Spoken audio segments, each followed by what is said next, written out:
It's doing good. He had to put in a lot of work to get that baby out. You're dang right. It's about time somebody celebrates the man. And we're live. Well, then I'll double down. Oh man, that wasn't a joke though. We are live, so.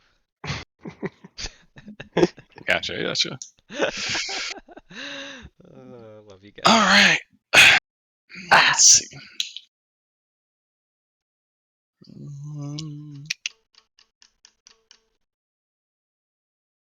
All right. So, before I start some music, I will go ahead and do a quick recap here.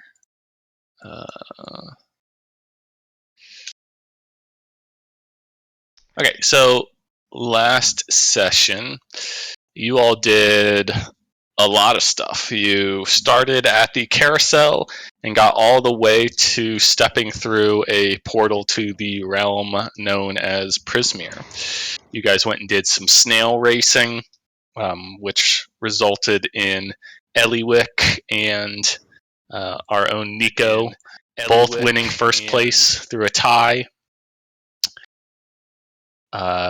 Then you all went and I believe you went to the crowning of the Witchlight Monarch, at which point Roma was selected as the Witchlight Monarch for the evening, much to her dismay and lack of enthusiasm for sure. But after that, you all went to the staffing area led by Burley, the hobgoblin, and he led you to the wagon of Mr. Witch and Mr. Light, where you all kind of went through a rather stressful round of questionings. It started off very cordial and pretty quickly devolved into some suspicious questions that led into blatant accusations, and they told you what they knew, still claimed that they had no idea what the Hourglass Coven was, but that indeed the carnival is as much a part of Prismere as Prismere is of itself, and that the patron of the carnival is the same patron of Prismere, and that in order to stay in business, they were very much interested at the end of the day to have you all, who seemed like a bunch that were interested in investigating the situation in Prismere, go and figure it out. Because if Prismere goes down the toilet, some would say they would probably suffer on the business side of things.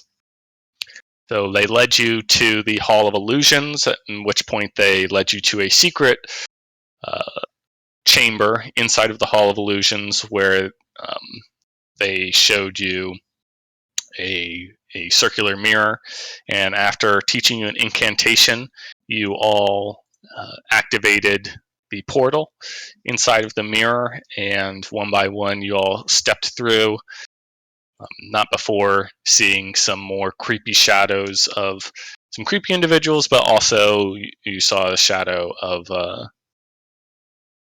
Kettlestream before you stepped through as well.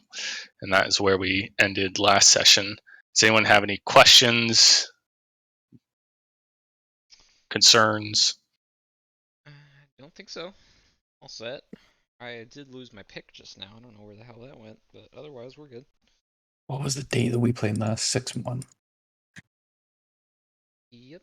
And I just updated the stream info. We're on episode 7 already. I put out a tweet too if you guys catch that. Oh, nice. Okay. There's nothing fancy in it. I'll deal with my questions in game. Okay. As is tradition. I just had Me6 join. Sorry if that messes up everything, Tyler. No, But I'm beat the shit out of icons, Me6. so we should be good. all right.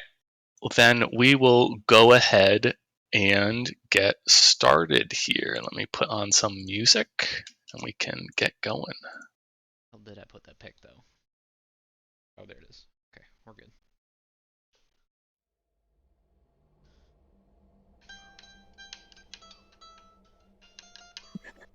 Alrighty. As the last of you steps through after being told a cryptic warning and passage by Mr. Witch and Mr. Light, Roma, you step through almost as quickly as you entered the glittering circular portal to Prismere.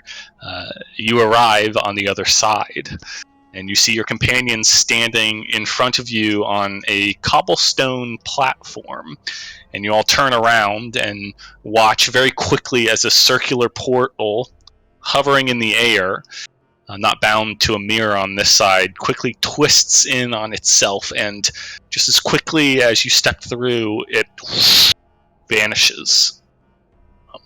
Go ahead and transition us to a new map here. Ooh, new map. New map, Pog. Been on this We map. level up and get a long rest. Did we level up? No, we didn't. No. I was gonna say. Okay. Not yet. Alrighty. You all stand at the edge of a raised and broken causeway under a hazy, twilit sky. The causeway, which is built from pale stones that glow faintly from within, towers over the surrounding landscape, but large sections of it have crumbled away. The parts that remain in place are separated by large gaps where portions have collapsed. A fog-shrouded swamp spreads out below you in all directions, and up from its murk wafts the smell of rotting plants. Also rising from the swamp is the music of nature, a discordant symphony of croaking frogs and singing birds. So you all appear, and you see that you are standing on what looks like basically a giant bridge. You see it extends before you for a certain amount of time, but not too far away to where you can't see the edge. You can tell that the landscape beneath you is shrouded, again, in a very hazy fog, and only the tallest of structures or landscapes are peeking out through its top, which thankfully includes this bridge. You can see that the bridge extends northward, kind of just like how I just described. It's in broken sections, and the section you are on does not extend much further beyond you before it breaks off. You can see that the bridge in this broken state continues ahead of you for what looks like several miles before, just on the horizon, the little bits of it that you can see seem to disappear into what almost looks like a giant wall of clouds. You're not sure if it's clouds or fog that is kind of obscuring it at such a great distance. Let me go ahead and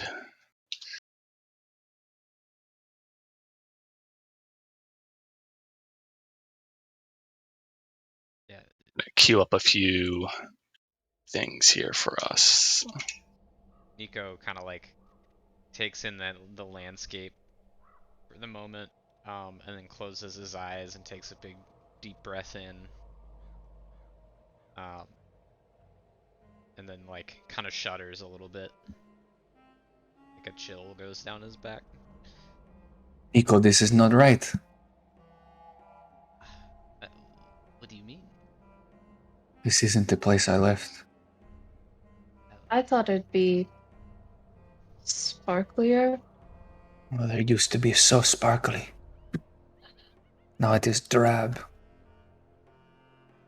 It's a good point, Roma. It's definitely not anything you remember. And there's a couple things that happen here as we land in the realm of Prismere for the first time. So let's see. First of all, everyone go ahead and open your sheets. And You have been up for almost a full day now, a full day of traveling to the carnival, for those of you that traveled to it, and you also stayed up all night for the carnival.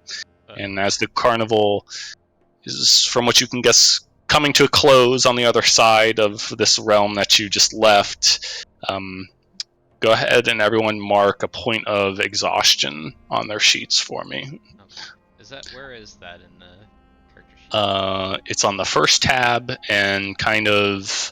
Oh, I found it, yeah. Yeah, it's above the little drop down that has your size. I'd like to resist.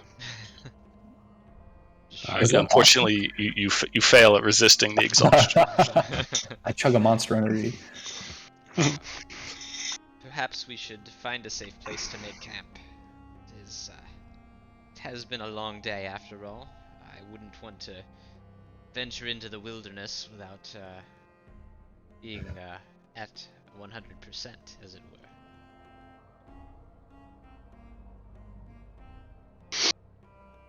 Yes, it's been quite a night. I think I'd like to rest my legs and, well, I'd like to rest all of me. Are you talking about rest? Do you not see how twisted this place is? There's no time to rest. We have to go now. Finlip kind of takes, or Finlip, Nico takes a look over the edge. How far down is the bridge underneath here? It looks to be about 100. You're about 100 feet up. Okay. Jesus Christ! Yeah. Pretty tall, pretty tall bridge. So a few more things here. Nico and Makit, after you land in Prismere, you both feel something kind of strange. Makit, you feel different somehow. It's not that your power wanes in any way, but you feel more connected to your source of power. It's almost like when you were in the material plane, there was like this hazy barrier that didn't completely obstruct your source of power, but it was there and it was definitely noticeable. And now that you've stepped through this portal, that feeling has seemingly almost lifted. And Nico, you're kind of caught off guard because you don't feel like you've ever been here before, right? You've had suspicions in the past about numerous things related to the Feywild, but you are almost sure that you've never been here, but this place somehow feels very familiar to you. It's kind of a feeling that gnaws at the back of your head. You look down, and like I said, you're about 100 feet up, but it looks like on the side of this causeway, like down the legs of this bridge, are carved hand and footholds that seem to make the side of this causeway traversable downwards. And you can also see, and it's kind of illustrated on the map here, that about halfway down, these large mushroom-like fungus fauna have begun to grow on top of the bridge, kind of like shelving, kind of up, about halfway up. So you certainly think that if you could at least get to that point, it would maybe a little safer to get down. Okay. Yeah, Nico kind of like eyes that up and looks down and a bit unsafe, perhaps. And he sort of like, he takes a moment and he reaches inside of his jacket to where his hand is kind of obscured underneath the fabric, and you hear a little tear, and when he pulls his hand out, he has a 50-foot rope that he that it's almost like cartoonish how he just like takes this big bundle full of rope out of his jacket. Perhaps we tie off before we head down.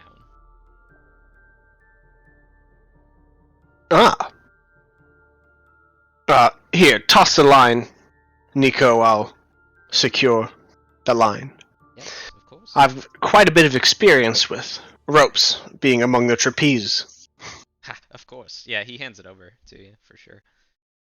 Right, well, as I agree with Roma that time is of the essence and probably don't want to sit around long, I'm also not sure how much we can get done in our current state of things. I certainly don't have much to offer, being tired.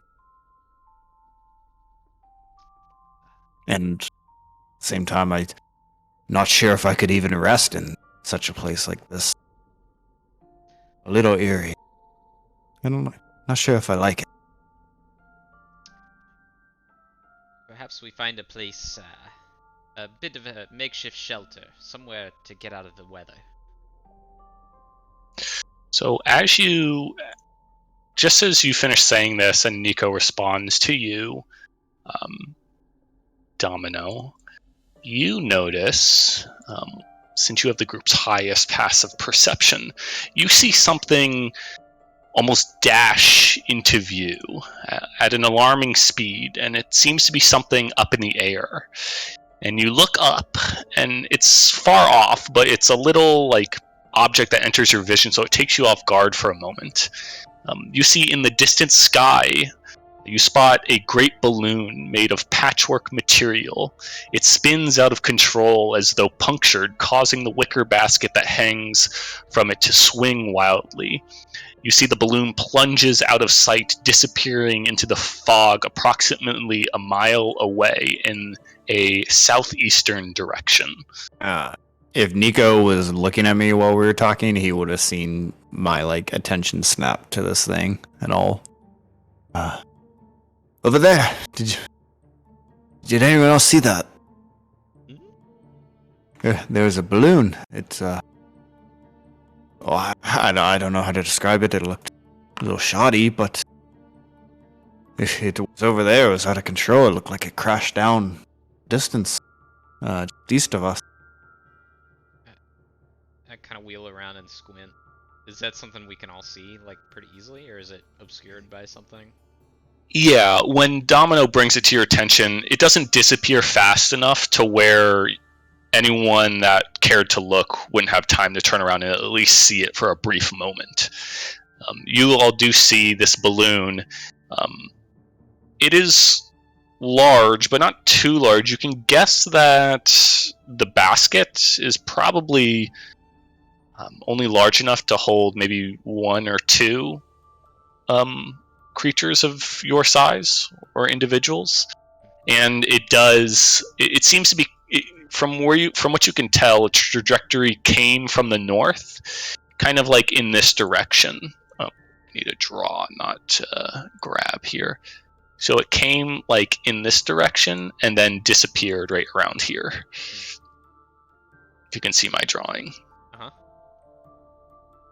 Supply drop. Stop.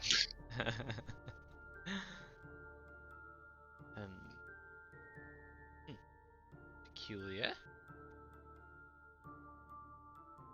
Also, I would like to also add, since you caught me by surprise with this, Nico, you do have your pony with you. Oh, right. Yeah, having the pony rappel down the side seems to be... let's see. Is there anything I got in my inventory here that would help with that? He's gonna have to go back through that portal, bro. He's on his own from now on. Does anybody have a Portal's parachute? still here? I'm back. A parachute? I don't have a parachute, but I do have this. And McKeat will pull out her little, totally not drug-looking bag of pixie dust. And she shakes it a little bit. Ooh. Ooh, that's so clever. Oh my gosh. Amazing. I was thinking about flying down, but I could always use a rope. Well, I don't want to be a burden. If you feel you'll need it. Though it might help us get old Chews here down the causeway. She'll pass her packet of pixie dust to Nico. Much obliged, Mikit. I owe you one. Yeah, I forgot we had that. I'll remember it. I'll cash it in for a favor later. Well, perhaps Chews could help you down after all. I'm not exactly sure how this would work, but yeah, Nico's gonna attempt to feed the pixie dust to Chews. Well, you just sprinkle it on him.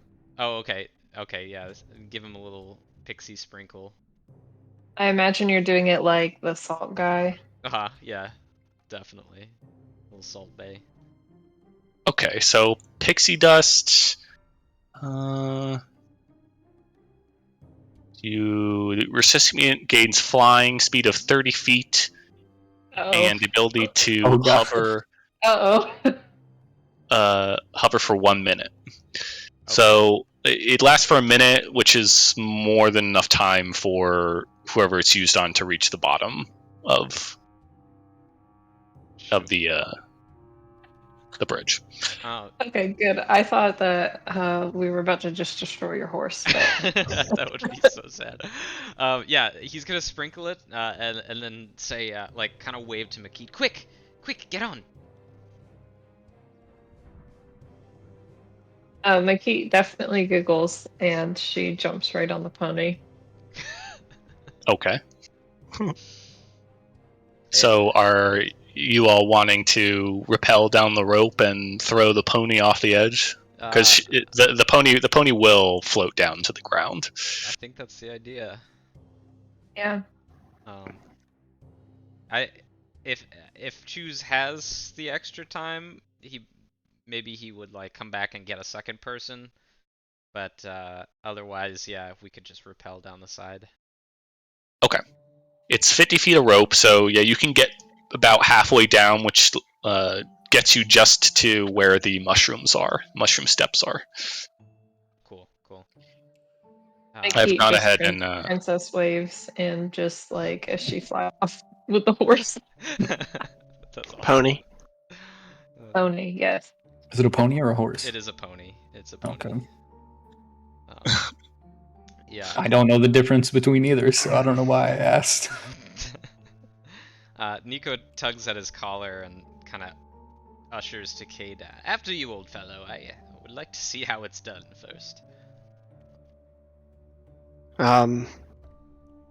Okay.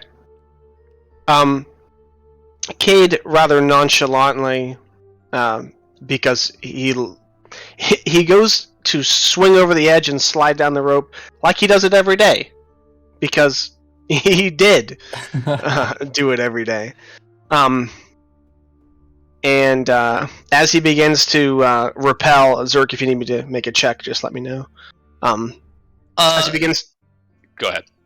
I was just saying, as he begins to rappel, Beowyn starts laughing. And... Okay. Yeah, you don't need a check to rappel down the rope, and you all see Cade disappear over the edge.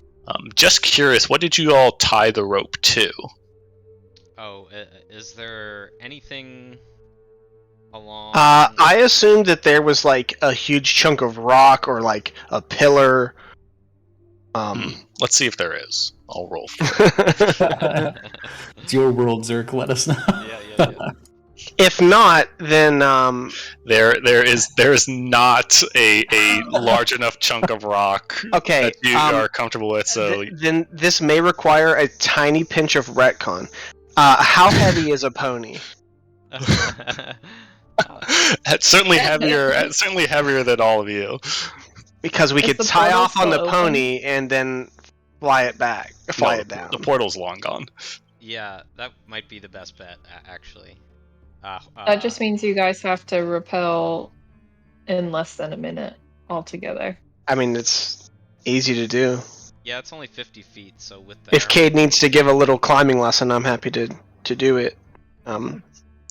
Okay, so you're gonna tie the rope to Choose, and Mhm. Makit, you're gonna stay up the top with Choose while the other three rappel down. Yeah. uh, If for some reason Choose can't float down, I weigh like 80 pounds, so somebody can just catch me. Wait, hold on. Choose is a pony, right? Not a horse. no, Choose is a pony. I'm Okay, looking up Choose pony weight. is definitely not heavy enough to hold three. Yeah. I just saw that First GIF. of I just saw that GIF once. that you posted. That thing would I get wish- dragged over the. Okay, no, that's a miniature pony in the gift. That a pony is Okay, a pony was you know like a what? mule. Yeah, they're pretty. Okay, yeah, that's you a would very little would pony. probably have to go one at a time then. Okay, I think Yeah, that I'll allow that. probably doable. I can only find the weight of a horse, yeah, which me is too. not accurate. Yeah. It's okay. So what order do you guys want to go in? Yeah. Nico. Kate's waited going to first, Cade to go right? First, so. I mean, even on the low end, it would be 500 pounds. So, Yeah, that's probably okay. Yeah. Okay. We'll call it okay. assuming that Earth ponies and Fey ponies are No, he's an Earth pony, so it's fine. okay. Yeah, Nico will let Cade go first, and then he'll go after Cade. Okay. I not believe I'm googling horse weight scale right now. I know. Instead of nonchalantly hopping over the edge, Cade will first give a thankful brush along Choose's mane and like his big jaw. Give him a little scratch. Screeches. Can you all Good lad. Can you all see the cool rain effect too? Yeah. Yeah. That's Do it. great. Cool. All right. So Domino and Roma, are you going down the same way? Yeah. Yeah. You four quickly shimmy down, waiting for the Domino and Roma. You wait for Nico and Cade to get off the rope and onto the mushrooms, and then you rappel down. You all land on this top mushroom, very large, colorful mushroom. Didn't anticipate how slick it is. It seems to be covered with like almost like a mucus-like film. So you don't immediately lose your footing, but you realize that getting down on these mushrooms isn't going to be as easy as just walking down some steps. But you all see, Makit, you see all of them disappear, and then you see the rope go slack, indicating that the last individual has gotten off the rope. What are you doing with Choose at this point? I'll just give him a little gentle kick and ask him to fly me down there. Okay. You definitely lead Choose to the edge, and Choose does not want to jump off the bridge. So I'm going to need you to make an animal handling check for me. He's gonna pat him and say, "It's okay. You can fly for right now." Oh, look at that. Oh, Yeah. Choose will jump off any cliff for me. Choose really will. He will jump off a cliff for you as soon as you say. And Choose makes a little leap, and you all see Choose as you look up slowly start to float down with Makit on his back, and his little pony arms are just kind of flailing through the air as yeah. They get down to a rate about your level, and then just continue going down out of your vision. That a boy, Choose. Quite a good show. Yeah, Nico will give him a little cheer as he passes us on the way down. Okay. For the four of you that are descending on the mushrooms, go ahead and make me As Cheese comes down, Cade unfastens the rope from Oh, that's from around Cheese. Okay. Just so that's in the record. Go ahead and you four make me an athletics check. is this to like jump off like This is just to keep your footing going down the mushrooms. Yeah, that Um, makes sense. Can I continue to sub with acrobatics? Catch us, Cade. No, not on this one. This doesn't really have acrobatics. Okay, you all fail. Oh Jeez. no. I thought my 12 would be good. So it's definitely a case of the dominoes. The last one down, which was probably Roma, slips, or maybe it was dominoes, and he had the worst roll, and it's just a horrible domino effect where you don't fall straight off. I'm not going to do it to you to where you fall 50 feet down into the swamp, but you definitely it's like falling down all over each other down a set of really slippery, slick stairs that have been like oiled up and stuff. So You hit us with the Kevin McAllister, bro? yeah. Quite the domino. Ah, fuck! Alright. Shit. All right, let's see. Oh. My coat. Hey. Shout out to All right. Dilly in chat. Nico, you take 4 points of falling damage. Domino, you take 5. Roma, you take 8. Oh no, delete that. Why did that come up? It's alright, I got it. Thank you, sir. And Cade, you take 4. Nobody look. Alright, we're good.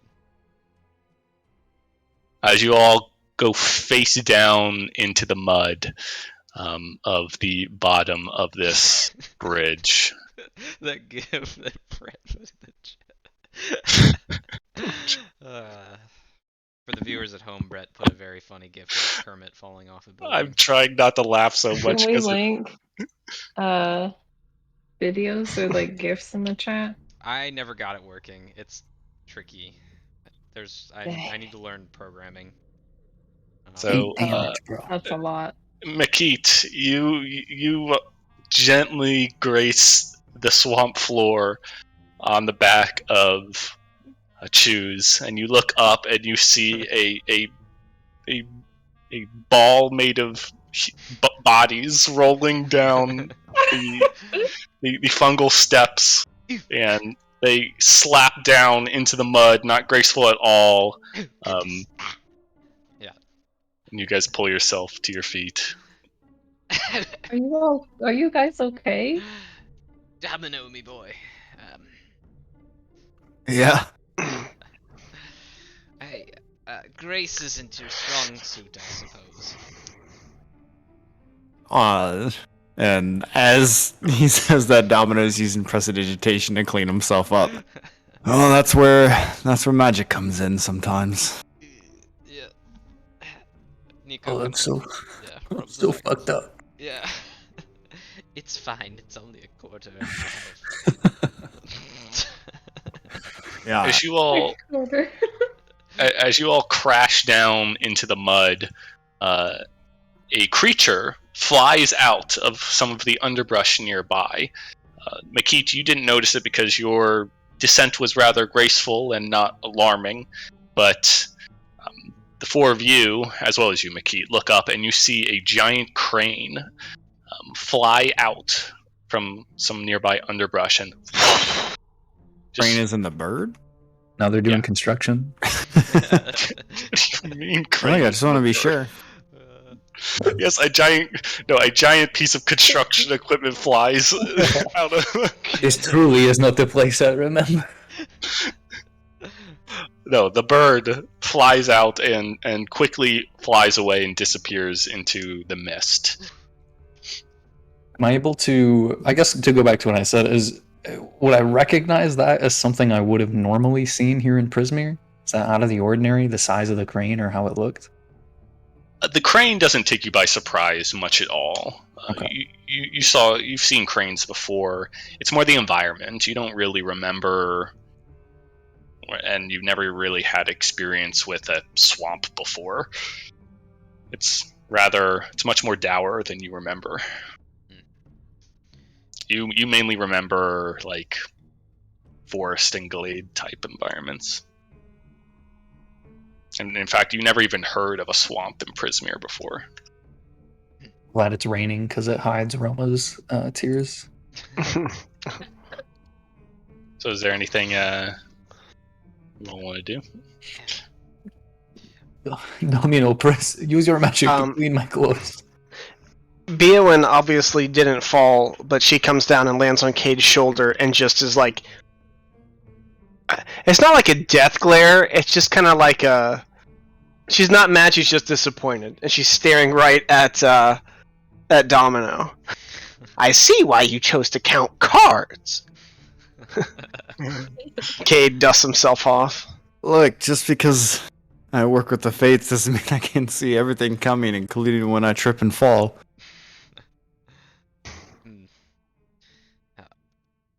And Don't worry about it.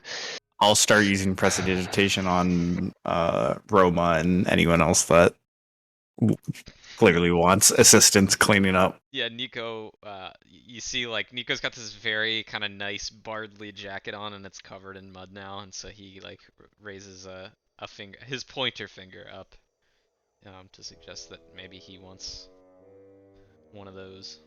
He'll take what she's having. Yeah, well, the way we look is definitely a priority, so... I must maintain appearances. You must understand, Domino. Well, you don't have to tell me about that. I certainly understand. Well, much obliged, nonetheless. All right. So as you're doing this and you're starting to clean each other off and gather yourselves, I'll go ahead and describe a few things here. And something actually happens while you're kind of milling about here for a moment. So you look around and you see that the entire environment is basically sticky mud squelching beneath your feet. You see some tangled mangroves grow out of pools of rippling water, half hidden by the thick fog, and purple mushrooms cling to rotting logs and stumps scattered throughout the marsh. You hear crickets and see them glow like fireflies chirp serenely, for they're snatched out of the air by the tongues of hungry frogs. And there's actually a moment of calm before you hear something coming from a southeastern direction. You hear several voices begin to emanate from out of the fog. They sound like they're getting closer, and they seem to be joined in a marching song. The singing grows louder as several bipedal rabbits wearing clothing emerge from the fog. Two of them tug at the reins of a giant snail, and the others carry clubs and slings. And as they approach, you actually hear them singing a song. And I will... Please be Zerg singing. It is not me singing. I found a rendition of this which is quite good. So if you want to turn down Meeseeks for a moment, and I will play the song. I'm gonna go ahead. Down for what? The song. Yeah, I'll turn it down in the... And I will go ahead and paste the lyrics here, because you all would be able to easily pick up the lyrics, but it's a little hard in the song to pick it out without knowing exactly what's going on. So there they are in the chat, and you actually hear them sing. I'll post these in the Twitch chat room as well.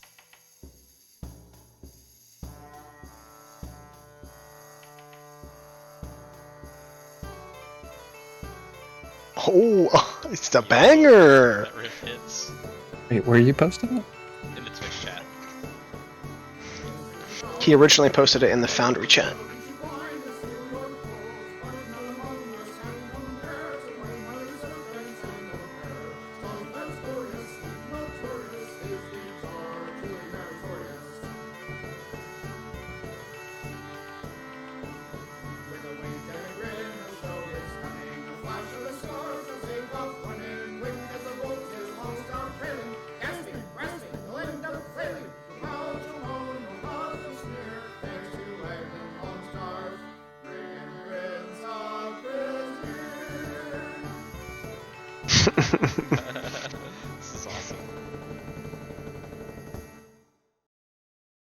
you go, and you do see several. Here, I'm going to turn up music for myself. Mixie isn't playing music anymore, so I will go ahead and throw something on.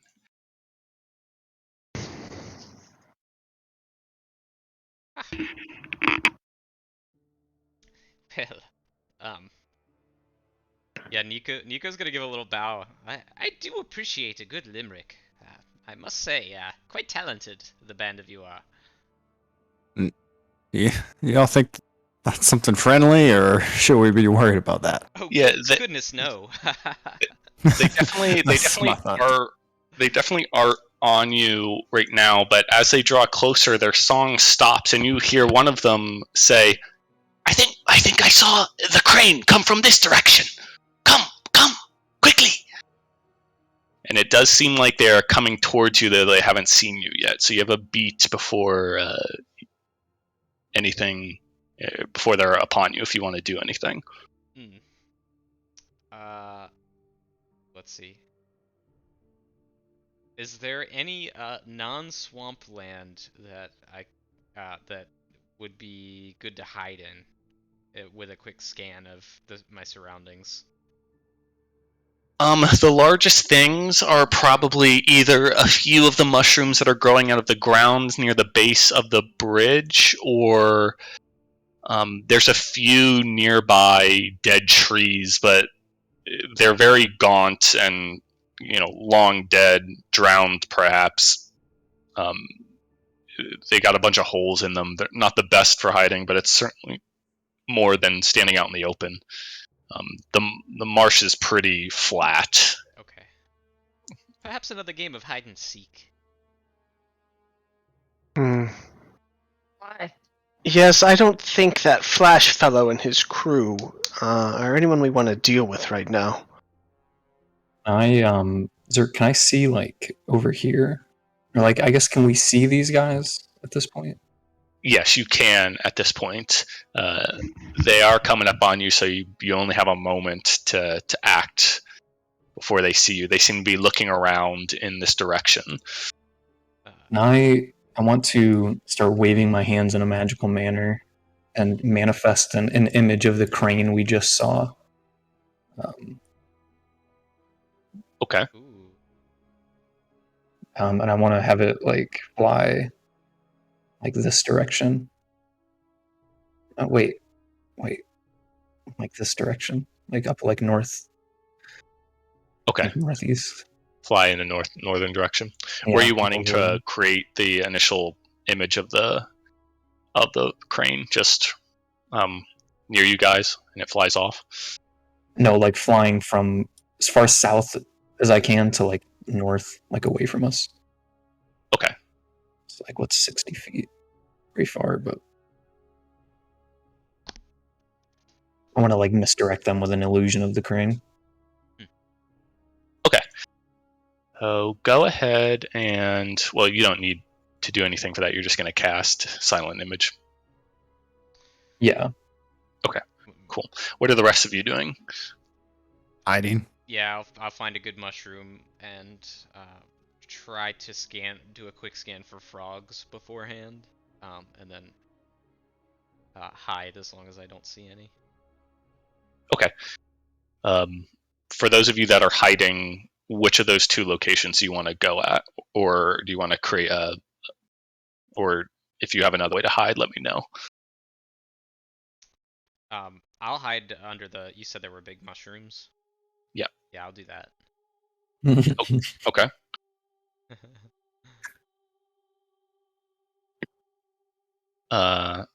Domino, you said you wanted to hide? Yeah. Tree or mushrooms? Tree. Okay. Cade's gonna go for the shrooms. Okay. Makit, Roma? Key is confused, but she'll do whatever most people are doing. So I think that's the mushrooms. She'll go hide and be like, "Why are we hiding?" Nico's dragged Choose with him as well. He's got him by Yeah. You have a whole horse. Gosh. The leader. It is not. These mushrooms on the ground are not big enough to hide a horse. Oh no. Okay. If Good thing he's a pony. Roma, what are you gonna do? Well, it takes me 1 action to cast Silent Image. I guess if I can cast it and have enough time, I'll retreat to the mushrooms with the rest of the party. Okay, I probably would have said that you casting that while they run off is what you do. So you probably would have lagged a little bit behind. Yeah. I accept that. Okay. I need the 4 of you that are hiding to make stealth checks for me. Okay. Cade coming in strong. Roll for choose at disadvantage. Nah, make an animal handling check. See if he stays quiet. Yeah, hold on. What the heck is a...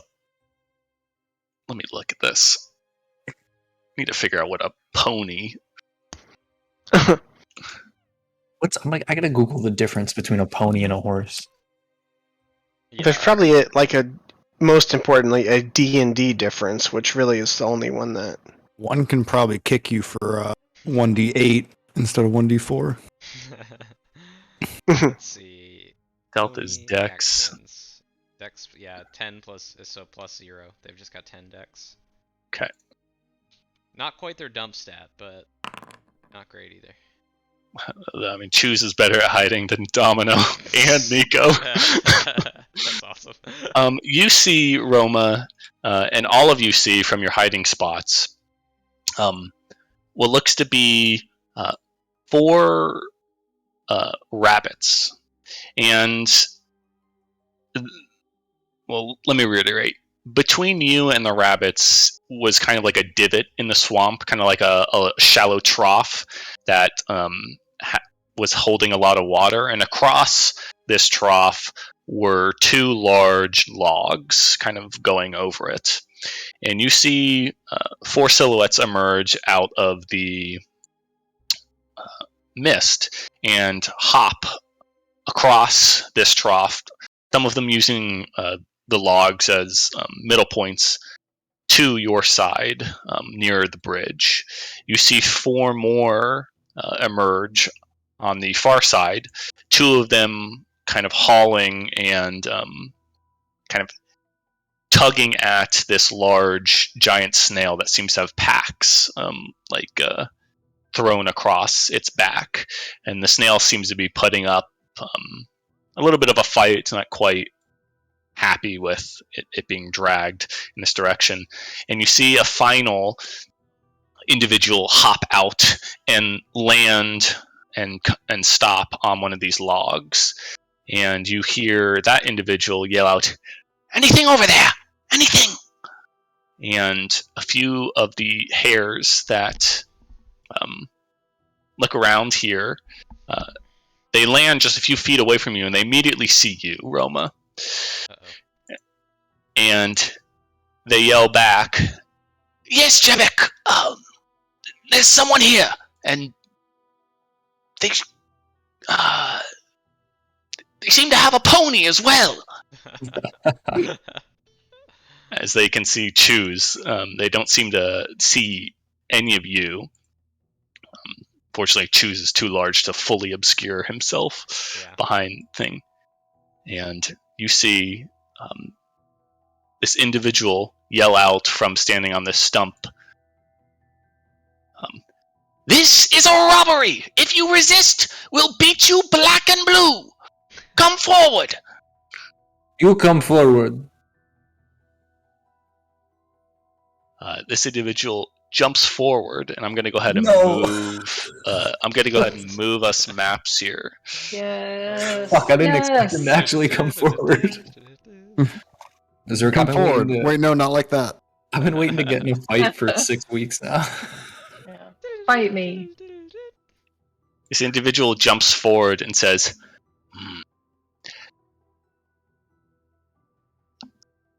"I am Jebek of the Thither Brigands. We can take all of them. Who are you?" Who are you? "I just Wait. told you who I am." Yeah, you're right. I'm sorry. That was rude of me. My name is Roma Papalomarov. of the furball caravans. Well, Roma, this is a robbery, like I said, so... Oh yes, you already said that. I'm waiting to be surrender robbed. yourself. Surrender yourself. Oh, And you see several of them. Jebek, who seems to be this individual, Ping. You see the 4 rabbit folk around Jebek draw what look like crude clubs, and you see 2 of the rabbit folk on the far side of the trough. The 2 closest to the snail are spending their time keeping the snail under control, but you see that the 2 closest to the 2 logs take out what look like slings from where you can see, and kind of pull them back and point in your direction. Are you going to come quietly? Can we see so we could see the leader here, right? The one that's Yes. speaking, all of us in the mushrooms. Yep. Okay. Yeah, Nico's gonna cast message on him. And just Pete's gonna whisper to Cade and Nico, ask if we should help Roma. yeah, Nico's gonna give a little nod, and then cast message, and under his breath, Makit and Cade probably hear this too since they're right next to me, but you'll hear him say, "I wouldn't if I were you." Jebek, this individual, seems to jump back and wildly look around and quickly turns back to you, Roma, and says, you have tricks! I have tricks as well. This is your last chance. Give yourself up and step forward. You step forward. We're going to take your pony too. You can have the pony. I have no relationship with that thing. In fact, I'm just as surprised to see the pony here as you are, to be completely frank with you. No, please, Jebek, please. My pockets are at your disposal. Please step forward. And you see Jebek kind of reach into her cloak, for which you could tell Jebek is a female, and she pulls out what looks like a large stopper gourd. And on this gourd, you can see what looks like a golden knob attached to it. And she says, I think not. I think you'll step forward and surrender what is rightly mine. Rightly yours, Jebek. Yes, you just touch this knob on this gourd and surrender the memory of you receiving what you hold most dear. I'll take it and be on my way. Not before we take your pony, though. Seems a little bit faster than this snail. Nobody talks that way about the snail in front of me. Also, now that you want to steal my memory, you want to steal my... Wait. Jebek, you want to steal my memories? No, specifically the feeling of delight that you remember for when you were given the best gift you ever received. Okay, Jebek, I'll be honest, Jebek, I was going to let you go. I was going to defeat all of your men and let you go, because I thought you were a common thief. But that is not what common thieves do. Well, seems like we could do this the easy way or the hard way, Miss Roma. I have selected the hard way. Prepare to die. At this point, Domino's gonna step out from around the tree. Whoa! Now what do we have here? Look, I've traveled far and wide, and is this some shadiness that if I've ever seen it? Yeah. You wouldn't happen to be taking advantage of this poor and lost individual, would you? And step out very Western style. You step out just as these brigands are drawing their clubs and making a step towards Roma, and they all turn, and all 5 of them look at you, and they go, and Jebek goes, you have some friends hiding out here in the brush, do you, Roma? How many more do you have hiding back there? Well, see, Take that's the advantage of fun them, thing. too. It could be 2, it could be 20. You don't know, but here you are trying to take advantage of my poor friend Roma. And you know, I'm not very fond of that. And gonna try and intimidate by lighting a firebolt in my hand. Be like, now, I'm not sure who you are or where you might come from, but upon meeting someone, you just try and rob them? And very poorly, if I may say so myself. I mean, I've seen many people try and steal money. I've taken money myself. But, you don't seem like you know what you're doing here. And let me tell you, that does not bode well, since you're not even aware of how many people are currently surrounding you. It's true, Jebek. You've made a poor gamble. And trust me, I know about gambling. And I'll play with some dice in my hands. Okay. In the other hand, not the fire hand. You see You that a two few of the rabbit folk kind of give quick glances to one another, and then at Jebek, and Jebek kind of darts her vision around, kind of looking at her surroundings. Go ahead and make a intimidation check for me, Domino. Let's go.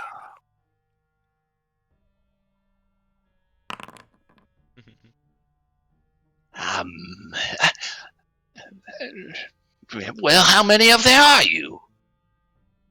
Look, like I said, there could be 2, there could be 20. I mean, for all I know, you asked how many friends I have. If all of you consider us friends, you could add to that number. We'd have even more. But no, here you are trying to sit here as our enemies instead. Now, what path do you think that sets you down? Nico's gonna step out at this point, out from under the mushroom, and say, "Many a few. 1, 2. How many more? You can't know for sure."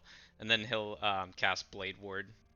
So you see sort of like almost like a rainbow slick of oil kind of swirls around him, and then like attaches to his clothes, and then fades away.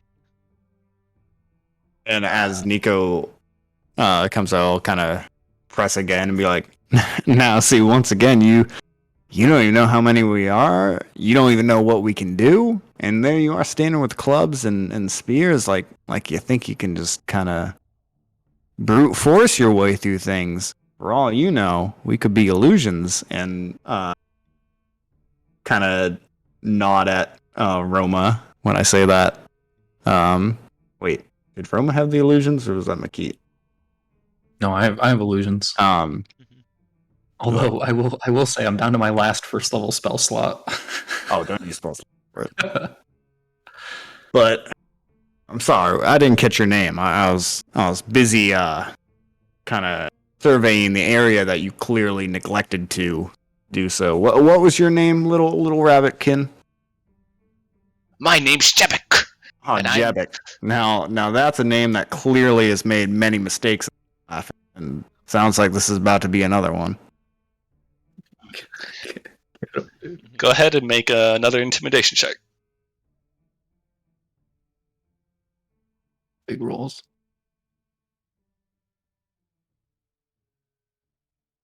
Intimidation. I'm gonna use. Oh wait, no. Fuck. I haven't done. I want to use lucky. Oh no. We need a rest. Yeah, we do. We're like, now, Jebek, how about this? We don't want to do what we're about to do, and I don't think you want to do what you're thinking you're gonna have. So why don't we settle this in a little game of fate? And I'll take a coin out of my pocket. I have a simple coin here. Let's just say heads. We fight. We see how this turns out. Maybe you walk away. Maybe we walk away. Who knows? Tails, we call it a day. You go your way. We'll go ours. Everyone will be the same as we were 5 minutes ago. How about that? And it is indeed my loaded coin. Okay. I have a coin that I can know what it lands. He's Two-Face. Yeah. Go ahead and make a deception check. God damn it, why am I rolling so low? Agden wouldn't like it if I let some people go simply on a coin flip. And I only count 3 of you. And 9 of us. I think I'll go with what I know quite well. Tell you what, I'll let you know where a few more are. Not all of us, but just to let you kind of understand the playing field for your side a little more. And I'll whistle and hope that the others step out.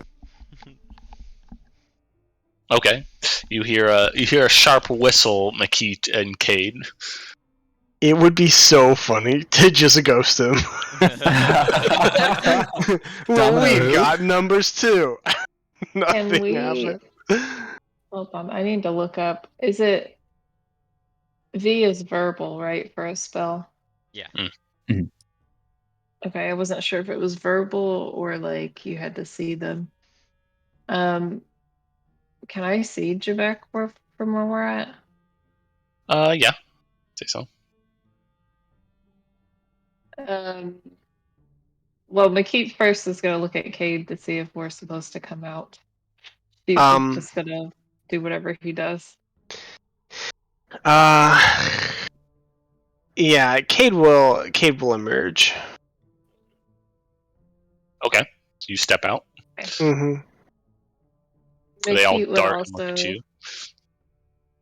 I guess she would also step out. Can I cast something or like as she's stepping out? Yeah. What do you want to cast?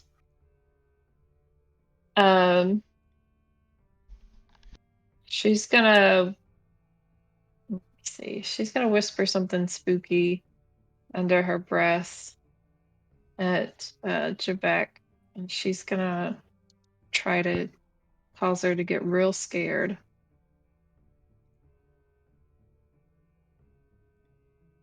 Actually, can I also, because it's a level 2 spell, so I can cast it at an additional creature? Zerk, can you please drop me a Baowen token? Sure. Never mind. I'll just cast it at Jabek. I was gonna scare the snail, but he's too far away. Okay. She wants to just try to spook her and say, she'll say in a creepy little whisper, "You better run now while you can." Alrighty. She hears this and she kind of becomes startled and says, Oh, all right. You all can be on your way, but I don't want to come back here and find you all milling about. Ooh. If you come back here, you might not like that decision, but so be it, as you wish. Wise of you. Though I must say, I loved the song. she kind of gives a little crude smirk at you and goes, Hang on, to the crossroads. and they immediately, she starts hopping off and the rest of them kind of lower their weapons slowly and eventually turn their back to you and hop off into the mist after her. We're going to let the memory stealing rabbit guys go. What do you propose? How do you know if she wanted to steal your memory? She sounded like she just wanted the feeling of your happiness. I don't think she was going to borrow the feeling of my happiness. Look, I Fair. think we could have taken them, but I think until we know a little more about this place, we gotta avoid picking fights.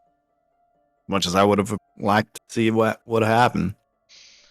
I have a feeling that's not our last run-in with that band of merry bunnies. Jabek is going on the list. What was it he was saying about the Prince of Prismia? Surely the Prince of Prismia knows what's been going on here. Perhaps it's a thread to follow up on. There isn't, Nico, there isn't a Prince of Prismere. That's what I mean. dear Roma? He said he was the brigand prince. Hmm. Doesn't brigand mean thief or something? Yes, commonly associated with highwaymen and the like. Lowlives who thrive on the weakness of others. All right. At this point, they have completely disappeared. The misty silhouette of the large snail, at this point, completely vanishing in the mist. They did travel in a northeastern direction, but you all are left in the soaking swamp with rain falling down on you for now. Should we investigate that balloon and then find a place to set camp? Well, as long as it's going to rain like this, I'd like to be under a bridge. Certainly the most cover I saw from up there. I don't think any of these rotted and twisted old gnarlwoods will be much help. Yeah, Nico kind of sighs and kind of slowly nods. Yeah, if only we had a Liamon's tiny hut. You all do have, as part of your traveling gear that you started with, I believe you all do have tents. So you do have some way of creating shelter, though. I mean, you're literally on mud. Your feet are sinking into it as you speak. Not like quicksand, but it's not pleasant. Mm-hmm. It's up to y'all what you'll want to do, though. Actually, I don't have any thing to sleep on, so Mickey would probably want to go somewhere where we're not sinking into the dirt.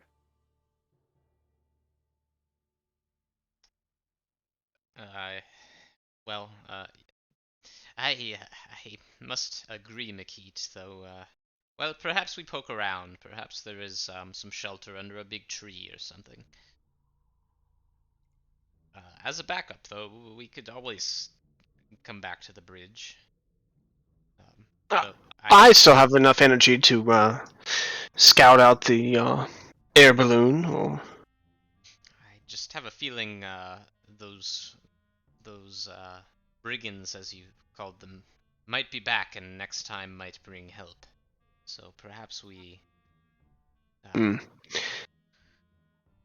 Not that numbers mean nothing, but they did only have clubs and slings. It's true. If I'm rested, I could likely incapacitate a lot of them. I know that you all have only seen me as an acrobat, but before my life in the circus,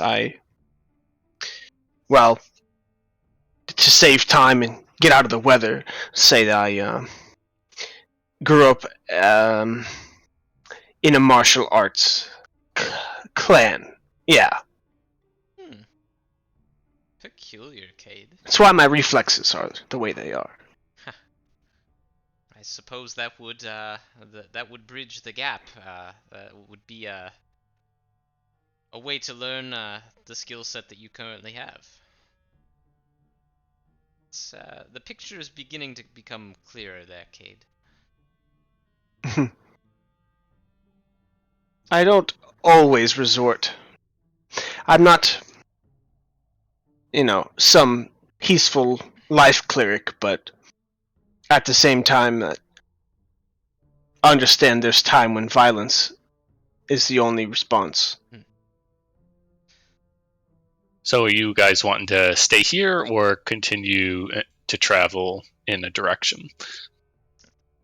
Did we want to investigate where we saw the balloon fall, or did we just want to go ahead and start poking around and find a place to set camp? We could go to the balloon first if we want. Maybe it has some supplies or something. Perhaps, if nothing else, we could use the balloon canvas to help us pitch tents and the like.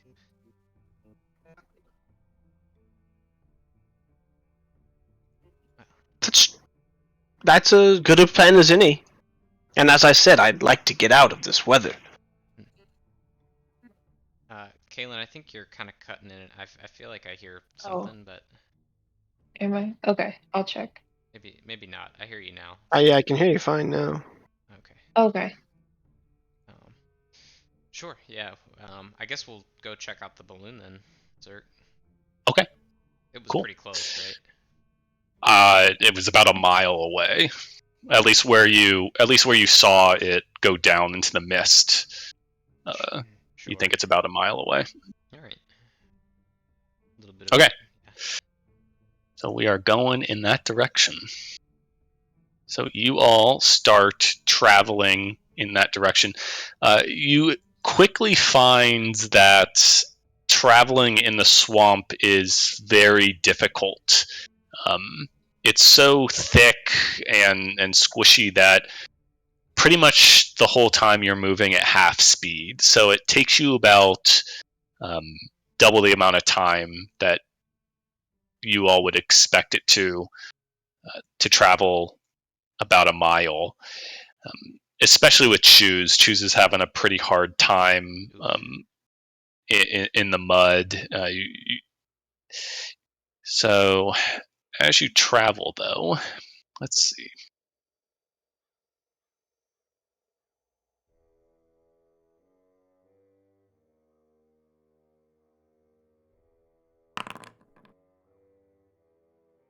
I don't like when Zerk rolls dice. Alrighty. You all come to what seems to be the swamp seems to fade into what almost seems like a bog type environment.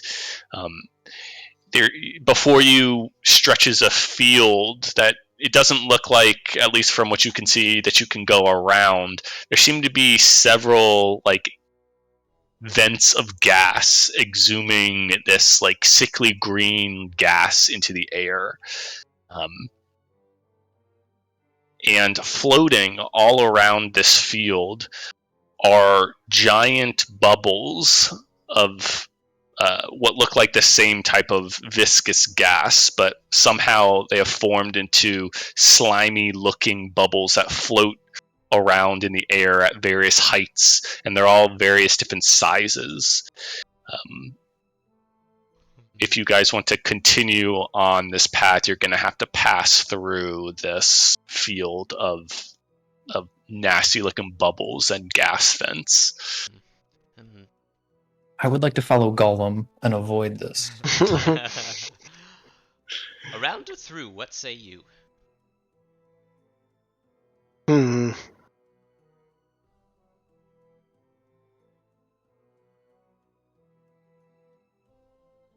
You suspect that you could go around, but it would take much longer.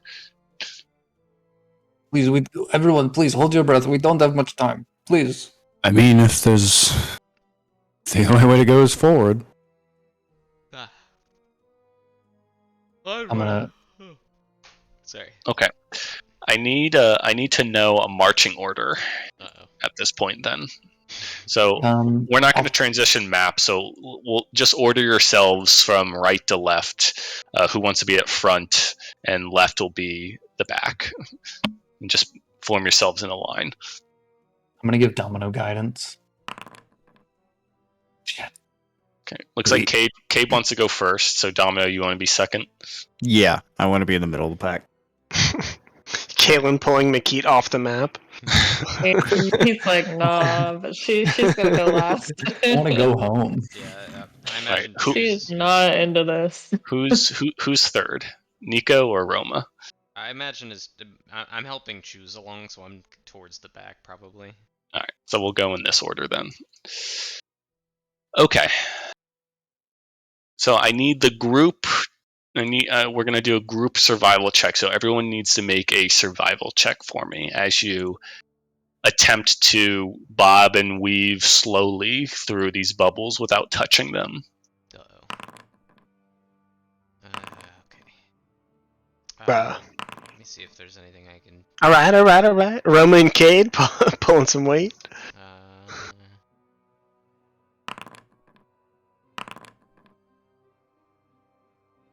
Okay. It begins well.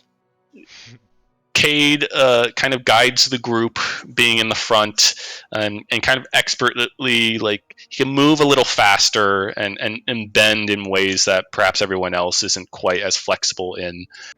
Cade, you get through just fine, but about halfway through, Domino and McKeet, you all don't anticipate some of the trajectories that these bubbles are taking, and you both come into contact with them. Sorry, I should say you each come into contact with a different bubble, and it bursts. And actually, it's unfortunate because the marching order you picked, it bursts and hits everyone next to you. So Domino's bubble will burst and not only wash over him, but also Roma and Cade. And McKeet's will burst over her and hit her and Choose, because Choose would be behind Nico, taking up a spot. So actually the only individual that comes off scot-free is Nico. That's amazing. You're all kind of drenched in this sickly smelling slime, and you all are surprised because it pops with a loud noise, almost like a bang, and you all kind of like jump for a moment, and it's unfortunate because you kind of like gasp, and this gaseous air rushes into your lungs. I need everyone except for Nico to roll a d8, and I will roll for Choose. Okay.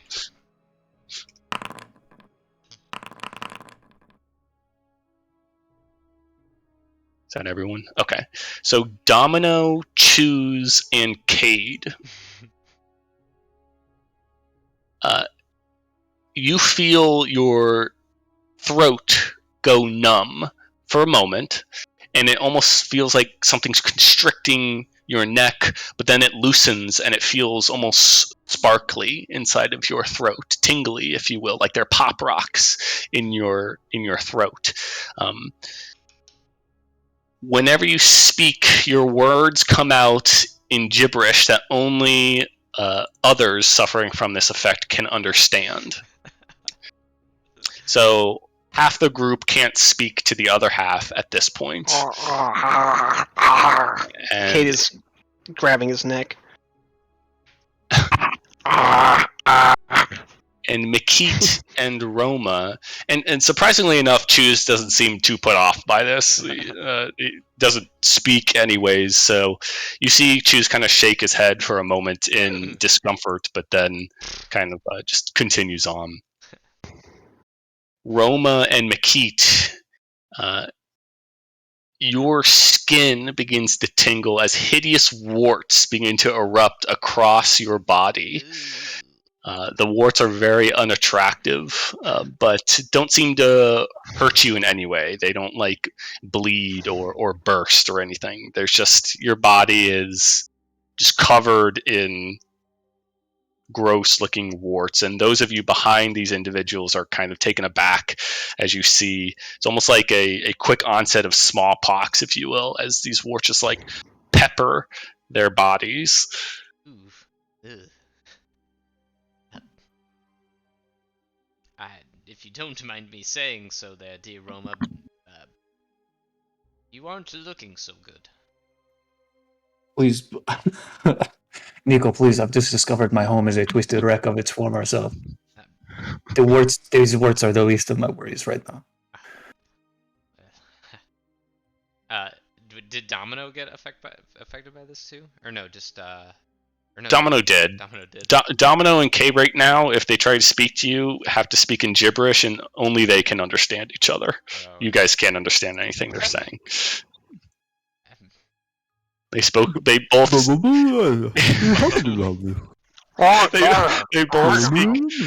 speak gibberish right now, and only gibberish. So only Roma can speak normally? Is that the case? No, you three I can. can speak. I can speak normally, yeah. Okay, excellent. I'm covered in warts too, I guess. Well, I do not envy the lot of you, that's for sure. We should get out of here as quick as possible. All right. You guys- Cade nods quickly, still holding his neck and kind of like wincing at times. Gurgling. You all head off, and you quickly make it to the other end of the bog. And you all begin to see something emerge out of the swamp ahead of you. Not something coming towards you, but as you move forward, you see a leaning, tall structure begin to make itself clear in terms of a silhouette on the horizon. I will move us maps here.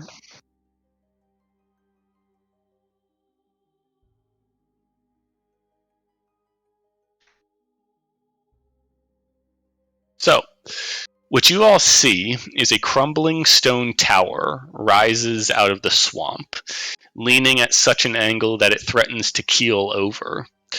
Black brambles surround the base of the tower and cling to its lower half. Hanging from the crenellations on the lower side of the tower's peak is a large woven basket at the end of a tangle of ropes and tattered fabric. The basket dangles 30 feet above the surface of the swamp.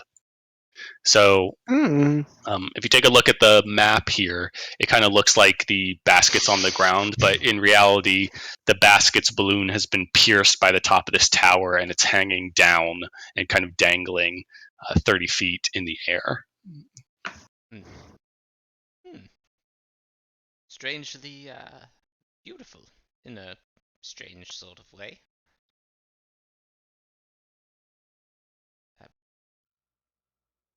There seems to be another trough of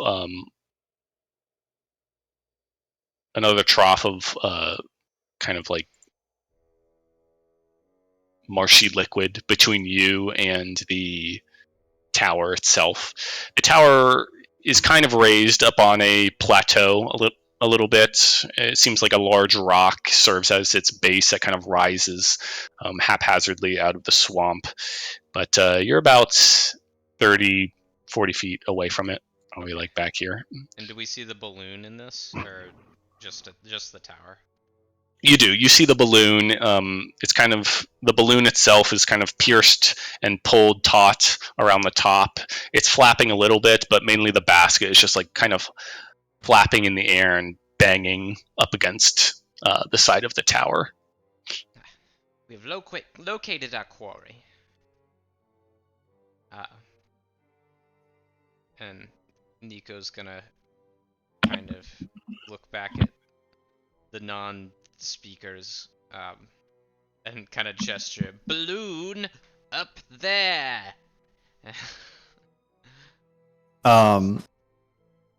Domino like a bunch of like harsh gestures towards his mouth and then his ears to essentially like get across like we can't speak, we're not deaf. I didn't understand any of that, Domino, but thank you. He'll sarcastically nod and roll his eyes. Yeah. Nico will start to cross. Is this like a little ravine or something? Yeah. Yeah. Just kind of carefully step across it if possible. If it's not too wide, he might do a little mirthful leap over it. But yeah, it's like 10 feet wide, but it's kind of bisected by what looks to be kind of like on the map, like a little bit of a mound of swamp ground kind of rises up out of the water, so you can do a little double hop to get over it. Yeah, you see Nico's back hooves kind of spring into the air and over into the median here. Sure. As you bound over, you hear a small voice coming from the top of the tower. You hear Nico. It's hard for the rest of you to hear. Nico, you can barely hear. It's a very hushed, quiet voice coming from what sounds like the basket. You hear, "You there! I need your help!" Does it sound like it's being directed to me? Yes. Okay. Nico's gonna wave to the rest and then kind of point up to the balloon. Somebody's in there. Somebody's up there.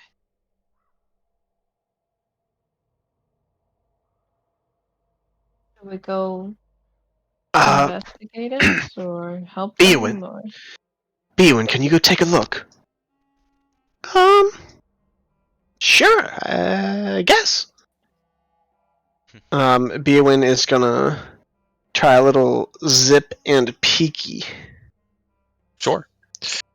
You see, you all see Baywin weave her way up through the air about 30 feet to the base of the basket. You see her kind of stop at its base and try and peer through its wicker side. She kind of shakes her head and flies up to the rim of the basket and dips over it out of your sight. And you all hear at this point, no, stay back! And you hear a loud noise. And Cade, you hear Baywin cry out like, "No, I'm stuck!" And then as she cries out, the other voice goes, "Quiet, please! Keep your voice down, please!" And you hear what sounds like the rattling of metal coming from the top of the tower near the basket. And Baywin does not emerge from the top of the basket. Looks back. We all hear that? Yeah. Cade leaps over and starts to climb. Okay, you leap over, and as you approach the base of the tower, you hear the unfamiliar voice of the stranger go, "Please, be careful. Make sure to keep quiet." There is on the south side of the tower, there does seem to be at the top, at the base, at the top of a small set of wooden stairs that are overtaken by brambles, there does seem to be a doorway that is void of a door that heads inside to the dark tower. Yeah, Nico's gonna follow behind Cade and start heading up with him. Okay.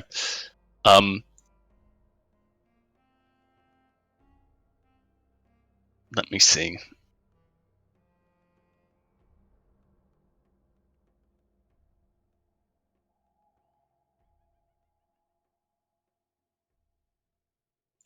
Okay, how are you all approaching? You have to head around this way. Right here. I might try to be a little quiet. I mean, he did say to be quiet. I don't know why, but might try to be somewhat stealthy as we head up. I don't know if Cade is. I don't know how Cade is approaching. He'd probably follow Cade's lead. Cade is moving quickly. Okay. So. Are you? He's not so stealthily. Okay, then go ahead and make a. Actually, you don't need your passive perception is high enough. Nico and Roma, if you're following up behind, yours is not. Cade, as you reach the top of the rock that serves as this tower's base, as you begin to approach the edge of the brambles that cover these steps, you pause for a moment because you see what looks like two extremely large serpents hidden in the brambles. They're unmoving. Their tails flick a little bit, but their eyes are closed. From what you can tell, these look like two giant constrictor snakes that are sleeping at the base of this tower. One of them weaves its way, isn't weaving, but the one closer to the base of the tower is kind of like resting at the base of the steps, kind of weaved itself around the steps and through the brambles.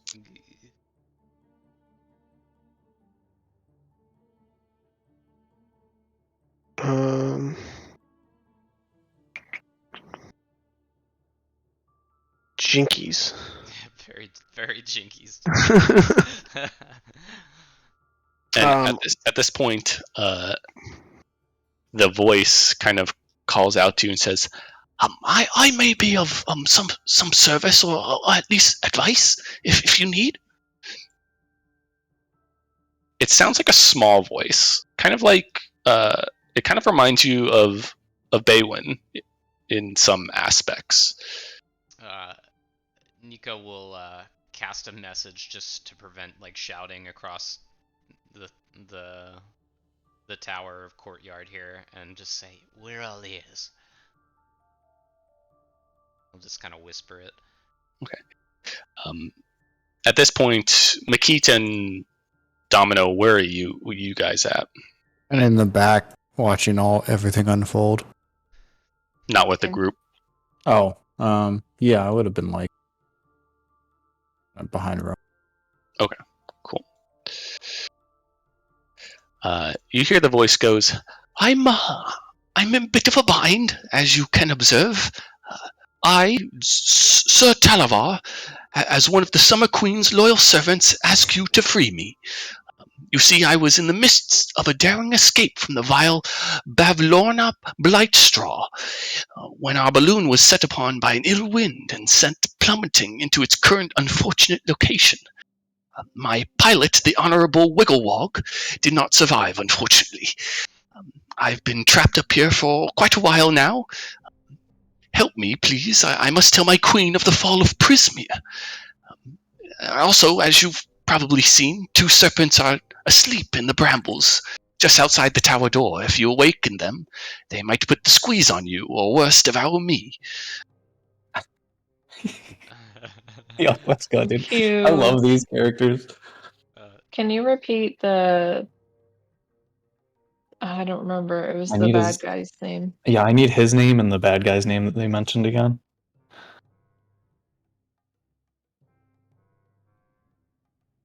I put the bad guy's name was Bilgebog. Agdon I don't Longscar. know if that's right. That Blightstraw. Blightstraw, that's what it Or was. Blightstraw. Do you remember his name, Tyler? The dude in the tower? No, I Or don't. Televar. Elevar? Okay. Yeah. Nico does whisper to Roma. He did mention Prismia. I know he mentioned Prismir. Nico, I'm literally on pins and needles. You Roma and Nico make a history check. Ooh, okay. I got +1 history, dude. Yeah, +0. What? This is part of what he mentioned about the Summer Queen is well known enough to where you would know that the Summer Queen is another powerful Fey entity that rules over another realm of the Feywild, another kingdom per se. You can imagine Prismir as being a kingdom or realm of the Feywild, but Prismir is not the Feywild in its entirety. There are hundreds of different realms that make up the Feywild as a whole, and the Summer Queen is one of the most powerful realms and entities in the Feywild. So you can imagine the Summer Queen's domain as being like a foreign country to Prismir, in a way. I say we let's beat up the snakes and we can go up. Sounds good to me. Wait, I'm not close enough. Just kidding. Mikey shouts at you guys from like 20 feet away. Just kidding. That's definitely not happening. Please don't do that. I will say, since Nico, Cade, and Roma approached the tower quickly, I need you three to make a stealth check. And since Cade, you said you're not being particularly stealthy, I'll have you do it at a disadvantage. But it's already a disadvantage anyways because you're all exhausted. Roma, no. I'm literally Oh, it was a shaking joke. right now. It was a joke anyway, so. Literally shaking. Okay. Yeah. Not as you- really a stealther. As you approach, it seems like you all hear a Ooh, that was gross, sir. That was a great snake noise. That was a very good snake noise. as Yeah, your Cade, human mask is slipping. you can see you see, Cade, that the black eyes of these snakes have opened up and are looking at you. They haven't lashed out at you yet, but they definitely see you at this point, and you can tell that their tails are they're flicking, not rattling because they're not cobras, but they're like flicking a little bit as if agitated, and they kind of curl in on themselves.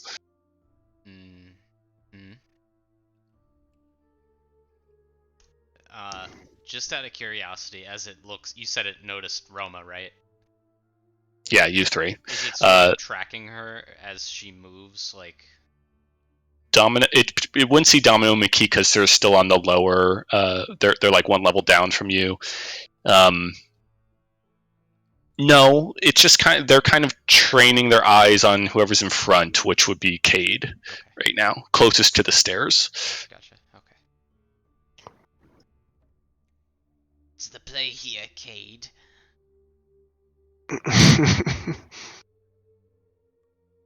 Maybe if we don't move, they won't see us. But just in case, get ready. And you see Cade slowly close his fists. Okay.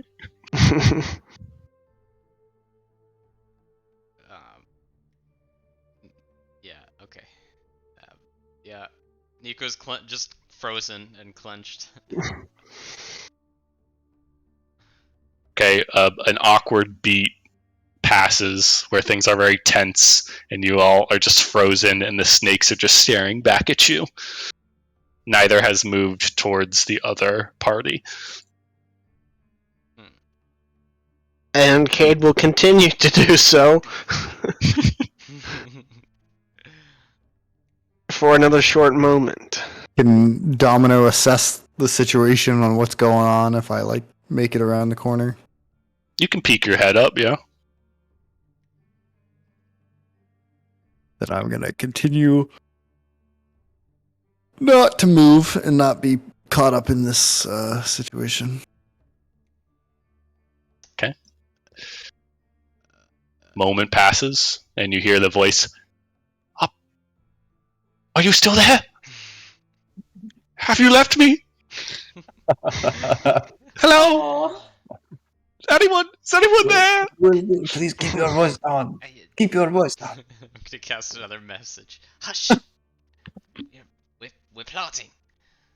I could cast Speak with Animals, but that's my last spell slot, and I don't want to use it. Yeah. Okay. Are we going to kill the snakes or not? What? Killing snakes? Yes. Snakes up there? There's fucking snakes up there. Big ones, like big snake. Like Why? Mickey is like 4 foot tall, so she can't see anything. She's just gonna look at Domino and like kind of like the what is happening motion. Why do we need to go up to the snakes? Because we have to talk to the guy in the tower. He knows more about why Prismir is like this. It sounds like he can hear us from here. Okay, Deco has an idea. Eco's gonna step back so that he's like away from the cliff and looking up at the snakes. Are they looking down at me? Since you're the first to move for a while, the one you can see, yeah, definitely you can tell that its gaze kind of like shifts to you. I am going to take a step back, pull out my magical pan flute. Well, that meant to just show the effect. And just give a little.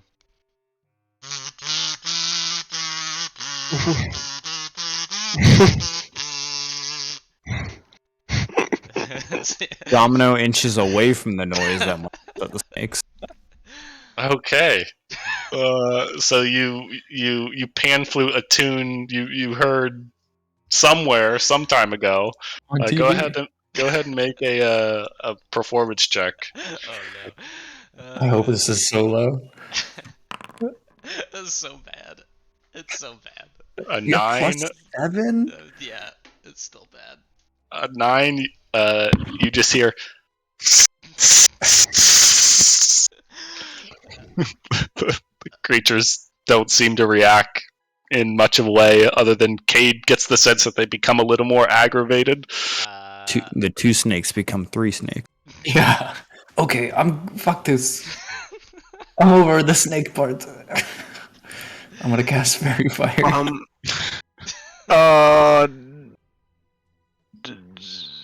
That just marks him with light, yeah? Yeah, but you get advantage on your attacks on them. Right, yeah, but it Nice. like marks them. Okay. You do a little fairy fire, and it illuminates the brambles and the 2 snakes in there. Doesn't harm them, so they don't react in too negative of a way. Oh yeah, wait, I guess do they have to fail the saving throw for that to work? Oh, they do. Yeah. Yeah, actually that was probably a really bad move because they're probably really dexterous. They have to roll really bad to not save. Yeah, they rolled a 16 and a 15. They immediately dash out of the way, and at this point, I think they dash straight towards you, Cade, because they can't see where this is coming from. No. And let's go ahead and for the first time this session. Can I shoot a firebolt like at? There's like brambles, like bushes or something, like not at the snakes, but like cause an explosion in front of them and try and like shoot them away. Sure, go for it. I will. So let's see if they are afraid. Okay. Okay. It seems like the snake that's in the front here is taken aback by the burst of flames and kind of holds back for a moment. It doesn't flee because it's a very small amount of flame, and it doesn't really catch anything alight because it's raining and everything's just so damp. So that will prevent them from immediately attacking. So that will save Cade getting attacked once, but we are going to go ahead and roll initiative here. Tried. First initiative of the campaign. Let's go. There's no active combat encounter set? Zerk really thought we could go the whole campaign without getting in combat. We're all super spent and hurt, so it'll be great. Yeah, let me start a combat thing. Sorry. Maybe I lost you all my guys spell are. slots from like the second session.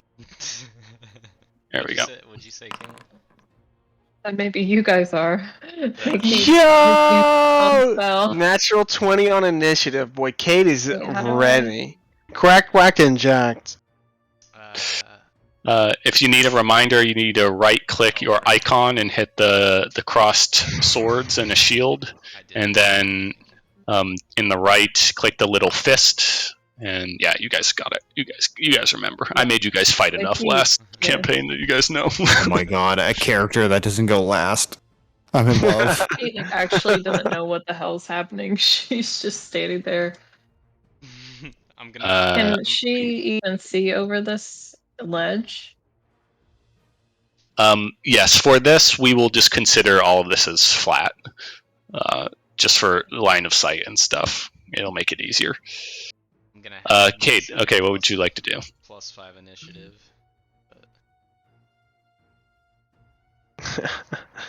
What would I like to do? Mm-hmm. Okay. I would like to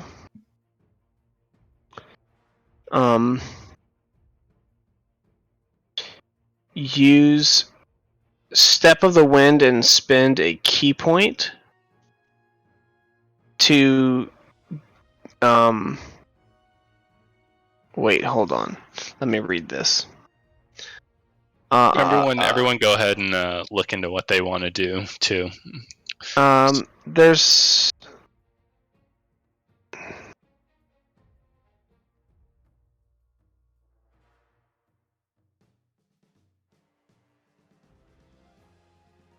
okay, that's what I want to do. Well, that might be what I want to do.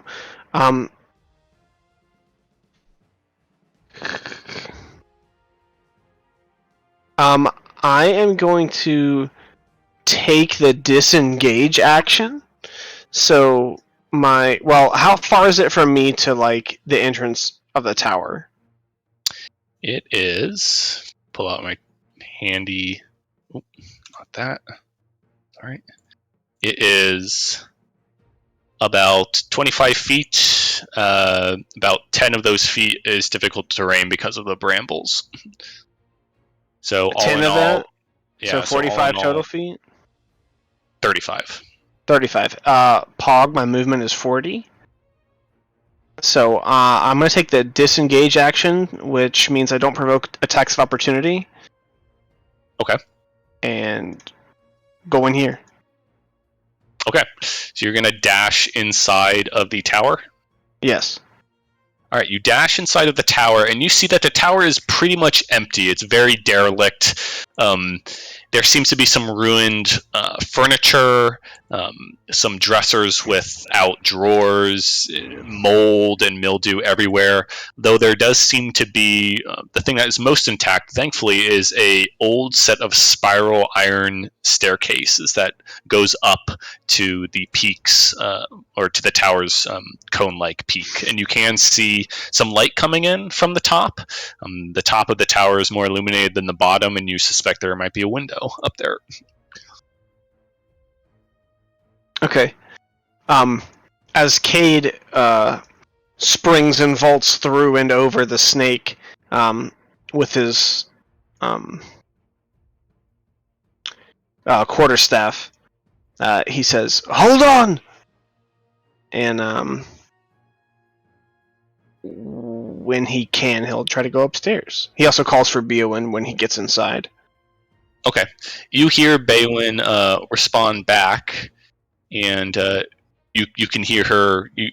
Her voice is kind of echoey inside of the tower, and she does sound like her voice is coming out of the top window. It'll probably take about just a turn's move worth of movement to get up the stairs and up to the tower to be able to look down into the basket. So next turn you could get up there. And then you can't prepare or like save a bonus action, can you? No, just an action. Okay. Then I think for now I'm gonna be good. Okay. Who's next? Domino. This is my first time playing a monk, so it should get better. You're good. Alright, so we're killing these snake things, these giant, bigger than normal snakes. At least defend yourself while Cade can get Beowin and the other and get out. All right, and Domina's gonna like look for his deck of cards and realize he doesn't like have any ready on him, and so he'll curse to himself, and the only thing he has is firebolt. So I'll firebolt this closer one. Go for it.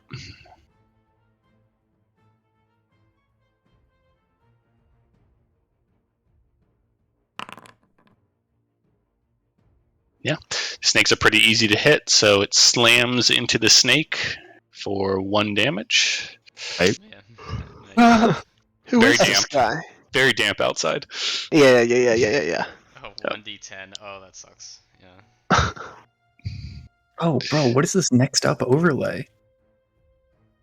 All right, anything else, Domino? Don't believe I have anything else. All right. So Roma. Dude, this overlay is so cool. Oh, and I got music? Dude, this is so cool. Wait, I can't see the map. Yeah, okay. Roma turns into cute. Hold it together, Kyle. Hold it together. Sorry. I wasn't expecting the transition scene. Roma turns to Mickey and goes, "Mickey, I just want you to know I don't normally do this." And then Roma hunches over, and her shawl starts to kind of bubble and shake, and kind of drifts down to the ground, and then explodes upwards as she takes the shape of a giant toad for wild shape. You see Nico like shudder and squeal as you do that. Here's the link to the page from D&D Beyond for the giant toad, Zerk. Nikki Love is like frozen, and she just kind of like watches Roma grow up, and she's like looking around like, what's happening over here? Zerk, did you have a giant toad graphic already ready? What in the Oh my world? god! Let's go, dude. Who is he? Anyway, yeah, that takes my whole action. Alrighty. Oh, and on the toad, you can see on the left eye is still a big wrapped bandage around the toad's eye, the same one that Roma had on. It's still wrapped so around the toad's cute. right eye. Badass. I've changed the toad's name. Let's go, dude. Oh my god. And let's see, I can do a 20-foot jump. No, I'm gonna stay where I am and kind of stay in between Domino and Nico and the snakes. Okay. And I'm gonna croak menacingly at the snakes. Next are the snakes. Oh, the next up thing. Yeah, you are terrified, by the way, Nico. Yeah. Roma didn't go on the ride with you, so she does not know that your worst fear is giant toads. Wait, is that true? Did I It's forget true. that? It's true. No. If you can't beat him, join him. This giant constrictor snake moves down towards you, Makit, and simply tries to make a bite attack against you. Bite me. You know what? That hits. Alright, you take 8 points. Gosh. Oops. You take 8 points of piercing damage. I didn't mean to click that. It's not a crit. Okay. D6. Makit's tail gets poofy in reaction. And she looks at the snake, and she just points one claw out, and she's gonna cast Hellish Rebuke. Yeah. Okay. Does Makit hiss when she does? She does. Gets her hackles up. Yeah. Oh no, it's a dex save! No! Oh, Yeah, fire's just not working out in these damp conditions. Does Jeez. she take half, right? Yeah. that's still a good roll. Does it? Yeah. So Oh, Night. yeah, so they'll take 10 damage. okay. Yeah, it's because I only have one level for my spell, so it's just second level no matter what. That's nice. And then I take 1 fire damage. You don't take any fire damage. You took 8. Oh, sorry. I was looking at Domino's thing. Okay. Yeah, no, you took 8 piercing damage. Okay. Alright. Nico, you're up. Okay. Nice. That is a cool overlay. Well, Nico first of all wants to get as far from the freaking toad as possible, so he's gonna give a little and he's gonna run. Let's see. How high up is this wall, by chance? Or just so I know. We'll just say each one of these levels isn't even 5 feet higher than the other, so it's just maybe like 1 or 2 feet higher than the other. Okay, cool. So he's going to run It won't penalize. It won't require any additional movement. Is like what I'm saying. Okay, cool. So he's going to he'll take the 20 feet. To get to here, and then try to get basically behind the snakes. And he's gonna go ahead and, with his action, cast Mirror Image. Okay. Cool. And he'll just shout, 1, 2, or 3, many of me! And that's his verbal component for his Mirror Image. Love it. So that will come into play if you get attacked. Yeah. And he's just like, he preps after he casts a spell. You look over and you see he kind of wraps his arms around him and then pulls his arms away from each other, and you see a long sword apparate, and he holds it in front of him, kind of shakily, but okay. In a ready Cool. stance. Yeah, that'll be my turn. Heat.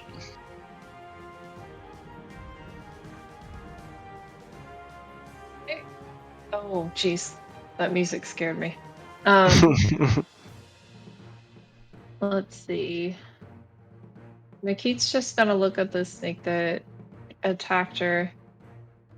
And she's gonna put her little paws together and open them apart. And as she opens them apart, we'll start seeing this like sparkly, crackly blue energy. And she's just gonna cast Eldritch Blast. Yeah. Nice. Oh man, the damage rolls. What is Alrighty. that damage roll, though? Hold on. It also has something with it because it's a special thing. It's Repelling Blast, so she's also going to push it 10 feet away. Nice. Right underneath the Goodbye. basket. Well, look. She doesn't have good aim. It is what it is, yeah. No, yeah, it's fine. The basket's 30 feet up, Um, so it's not like okay. it can reach it. I think that's it. Oh, wait. Do I automatically get the +1 to spell attack rolls? Yes, you do. Cool. I made sure all y'all's passive stuff was working before this session. Awesome. Okay, I think that's it. Alrighty. Next and last for the round is the big constrictor snake. The snake is taken aback by your sudden transformation, Roma. It is going to whip at you and try to wrap itself around you with its constrict attack.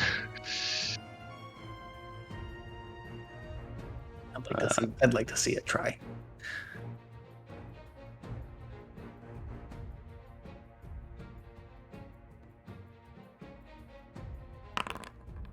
And Oh, it really? actually just happens too. It's not a check or anything. So the snake moves up and constricts itself around you. You take 18 points of bludgeoning damage, so I will remove that Oh my gosh, these from guys the are like... Stop. and you are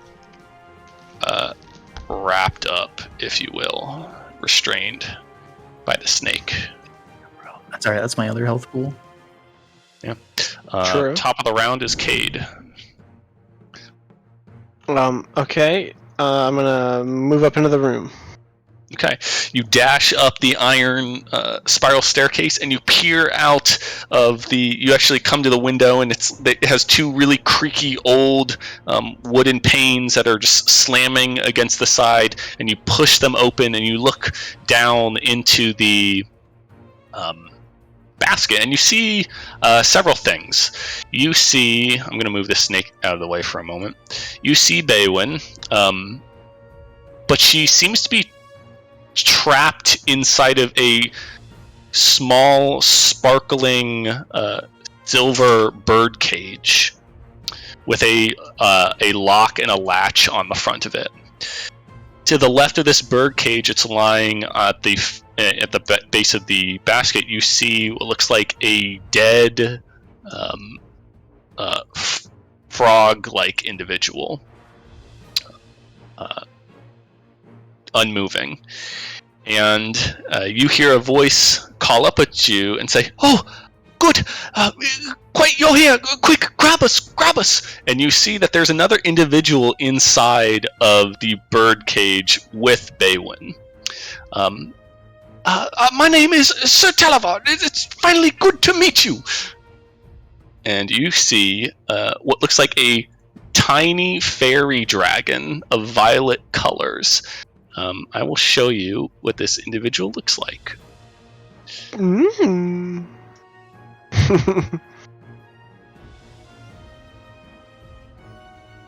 Yo! He seems to have a fancy curled mustache, and around his waist is a tiny leather belt, and strapped to the side of it is what looks like a very tiny sheathed sword. And the only other thing that he has adorned are a pair of tiny iron gloves and a small makeshift necklace that seems to have a small piece of bronze clasped to the center of it. This better be a romanceable NPC. We have to protect him at all costs. That's your movement. You still have your actions and your bonus actions. Okay, I will help them up, I suppose, with an action. Okay, you reach down and grab the birdcage, which grabs Baywin and Sir Talabar.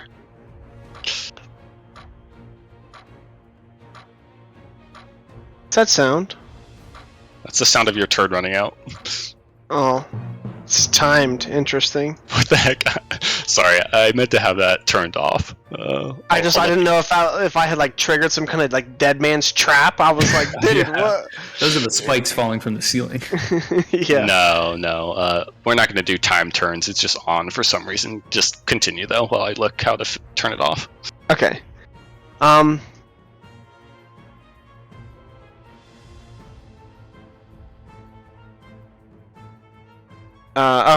As soon as Cade has them in the tower, he says, "Down below, there's two great snakes. The rest of the group is down there fighting them now." Yes, I told you about the snakes.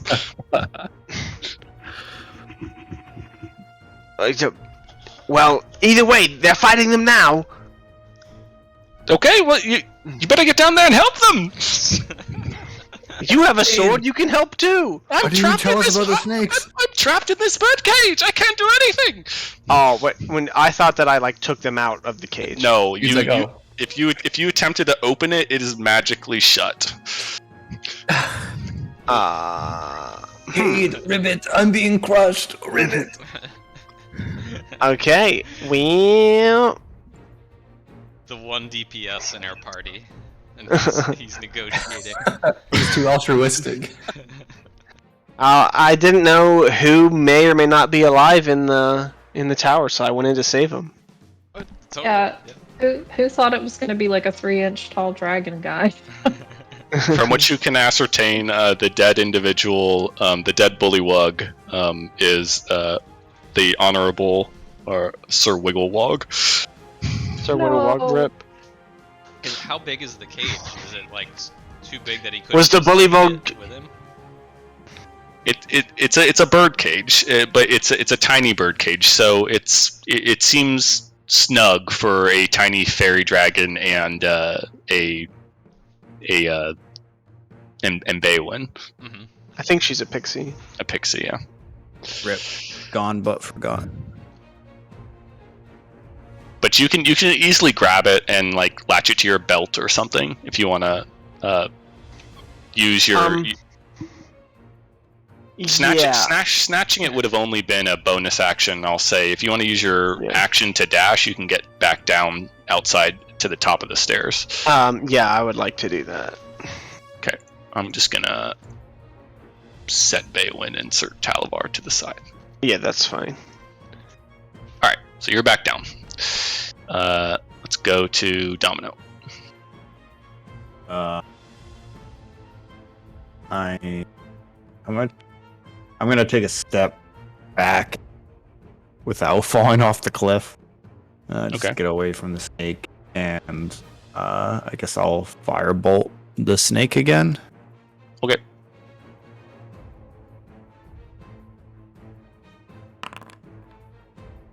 All right, 3 damage.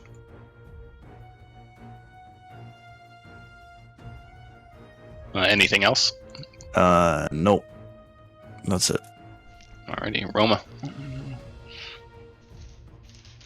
Breaking out of restraint is a check against the strength, right? Yes, you need to spend an action, and it's not guaranteed. Yeah. Though it would be on the frog stats, which I believe. Yeah. I think it might be a little better than mine. Yeah, a little better. And then my only other option is to attack at disadvantage, right? Not disadvantage, no. It's just if it attacks you, or if anything attacks you, they have advantage while you're grappled. Okay. Then instead of trying to break out, the frog's mouth opens wide and takes a big meaty chomp at the snake. Okay. Let's see. Oh, I guess I don't have a way to roll that in there. Oh yeah, sorry. I'll do it for you. Well, okay. Go ahead. How did I do? Ooh. Can I use the roll I did in the D&D Beyond thing that I was going to share? What'd you roll? I rolled a 16 to hit. All right, roll again because you have disadvantage because you're exhausted. Oh my god, Zerk, I can't believe you just did that to me. All right, I got a 15 to hit on this one. Okay, that's still enough. Okay, 15 to hit, 13 damage. 13 damage? Yep. Total or 13 piercing and how much poison? Oh, I closed the window. I think it was 5 piercing and 8 poison. So 13 overall. Okay. Right, so... I think I can, I can probably add these guys to my sheet and roll off those. Let me figure that out. Alright, so that's the end of your turn, right? Yes. Okay. Yeah. Next is going to be the big constrictor snake. It's going to move back down towards you, Makit, since you're closest. No. Zerk, also, the effect for bite is until grapple. If I succeed, I grapple them. So, like, we're grappling each other. Okay. Okay, so I got the snake in my frog mouth. Oh, nice. It's like a spaghetti. Okay. The snake actually completely whiffs on you, Makit. You got those cat-like reflexes. Nice. So it is Nico's turn. Okay. Nico, he shudders for a moment, and then like takes a deep breath, and he'll he'll run and take a swing with his longsword at this snake. Okay. Let's see how this goes. And it's the longsword's versatile, and I don't have anything in my offhand, so it's going to be a two-handed swing. Okay. Nice. 14 to hit. Yeah. Let's So go. 4 damage. Yeah. So it rolled a 1d8. It should be a 1d10 for the two-handed. Okay. Unfortunately, a natural 1 due to your exhaustion does not hit, though. Oh no, dude, I forgot about that. Yeah, okay. In that case, yeah, that's all he can really do. So I think that'll be his turn. All right, McKeet.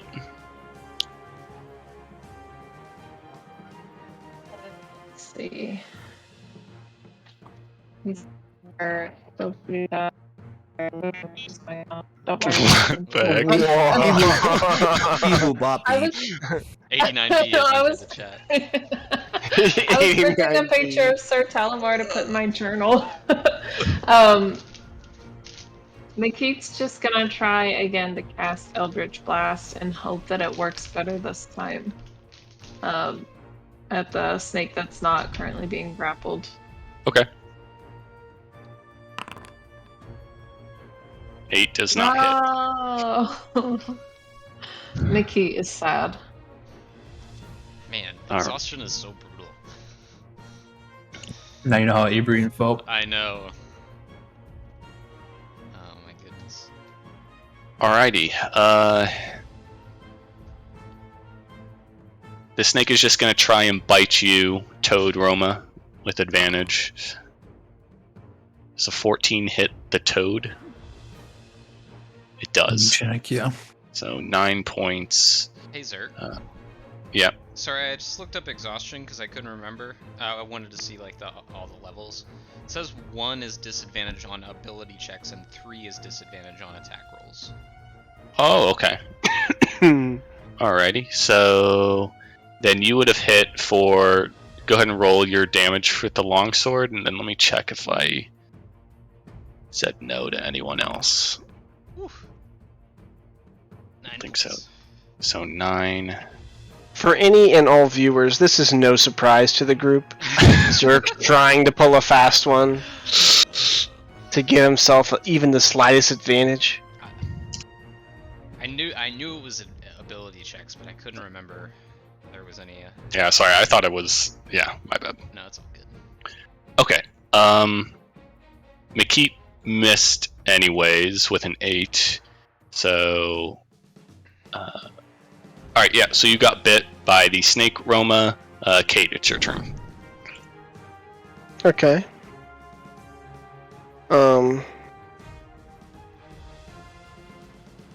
Alrighty. Cade will move up into the fray and do a little something I like to call a lot of dammy. The old beat the shit out of this snake. So we're gonna go ahead and just make an attack on the one that is grappling with Roma. Okay. You punch a snake in the nose, is that like Shark's rules? Like, Does he get? I don't know. This is totally your discretion, Zerk. But does he get advantage because I'm grappling the snake too? Let me actually. It says, what? Yeah. Wait, the other thing. So, grapple. The grapple creature speed is 0. Conditions ends if I'm incapacitated. Actually, it doesn't say it in this little pop out. oh, grapple. Yeah, grapple might just reduce their speed. Prone I know for sure gives advantage. Grapple yeah. normally leads to prone. Grappled doesn't give advantage to them, but restrained does. That's a different I thing. see. Yeah. Okay, so then. Okay, a 12 still would have hit you for 9 damage. As the frog. Alright, I'm gonna doink that snake. Alright, do it. 13 definitely hits. Yes. Cool. And I would like to use Flurry of Blows by spending a key point. Immediately after you take the attack action, you can spend 1 key point to make 2 unarmed strikes as a bonus action. And I will. Okay.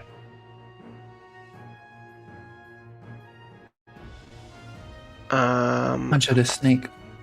I don't have an unarmed thing set up. I feel like I should just be able to do that though. Under weapons. Add. What is your unarmed attack? Because I'm a monk, I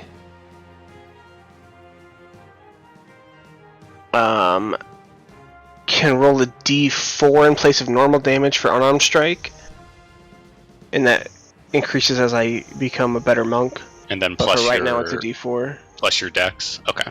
Yeah. Yeah. So just don't worry about making a button right now. You can just roll it in the Okay. chat. So d4 plus 2. I think I still need to roll to hit. Yes. My dex mod is 2. Yeah.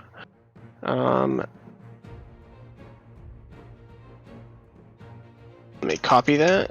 Okay, here's the first one. That hits. Are you doing? how many Just strikes? because I get 2 with unarmed strike, Okay. and I am still just attacking the one that is on Roma. Okay. So roll that again. All right, that Okay. hits. So then 2d4 plus 4 damage. Nice, dude. Nice. Or did you just roll 2 1s? Yeah, you did. Yeah, baby. My damage Alright. is That's okay. I just sprinted down the stairs with a birdcage full of special cuties. It definitely does have a lot of cuties in it. Yeah. So I come in, thump him with my why can't I remember what that's called? A fist. Quarterstaff. Yeah, thank you, thank you. With my quarterstaff, and then hit with a ja-ja! Quick little strikey. Nice. All right, Domino. You gonna run it back? Give him the classic. Fireball. Fireball. Wait, wouldn't that kill us all? Roll. Well, there it goes. Shoo out to the distance. Hold on. No, never mind. I used Anything else, Domino? Nope. Alrighty. It's Toad my time. turn. Is would I be able to estimate if the snake is medium or smaller? Yes, Roma, you would be able to estimate that. Roma Frog's head starts to lurch back with the snake up in the air. It starts to go. Well, okay. Let me clarify. As I start to swallow. Let me clarify. You would be able to guess that, and your guess would be it is definitely larger than medium. Oh my god, sir. That was such a troll. What do you mean? I answered the question you asked. I'm literally shaking right now.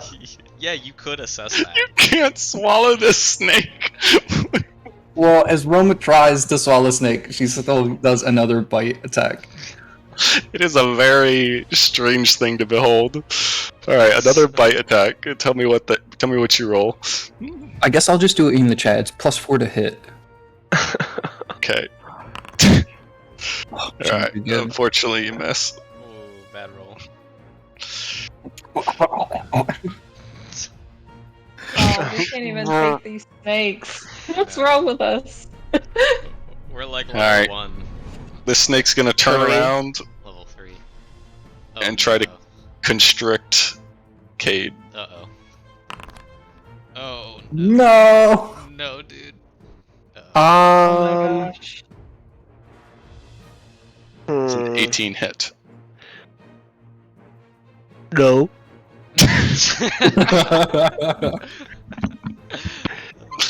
All right. You get sucked in. Wait, the other snake is grappling me? Yeah, the left one. Bro. You take 16 points of bludgeoning damage. Yikes, dude. Dude, what is this little dot right here? It is bugging the heck out of me. Oh, I What see. is this? Oh, it's on Oh, the snake. It's Or the- what? Yowcha. What little dot? the little teal dot on the. All right, it doesn't matter. I see it too. I see it too. All right, Nico, it's your turn. Okay. I think I drew that a while ago. Nico's feeling a little bit more confident after that first successful swing, so he's gonna do another two-handed longsword attack. Okay. Oh no, I do see the two. Nice. 20 to hit, but I have to reroll the damage because it's 1d8 again. Yep. Another 9 Oh, points let's go, dude. damage. Alrighty, so Get Snake that is 3 out of the looking rough. chat. Yeah. I'll have to figure out. I wonder if there's a way to do that in the sheet so that I can like flip a switch on and off, basically. But Makit. I think there is. We're gonna try this again. Eldritch, give them the classic. Oh, I'm gonna poop my pants, guys. This is awful. There is a button that's just straight up versatile versus damage. is there? Yeah, because I have it on my quarterstaff as well. Oh, I see Ju- that. just click it in the drop down. Okay. Yeah. Cool. I'll do that Alright. next time. Makit started blasting, and she started blasting in the air. Oh my goodness, man. The whole Feywild knows she's here. She's like a stormtrooper. There are Eldritch blasts and firebolts flying through the air. All right, who's next? Do you want to back up, Makit?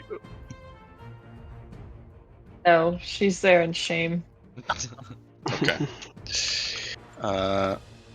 Next is the giant constrictor snake. Gonna use its constrict attack No. again. I double dogged her, yeah. Bro, someone check his digital dice. 9 damage. You're still alive as the frog. You got 3 health I- left. Nice. I had a beefy health pool.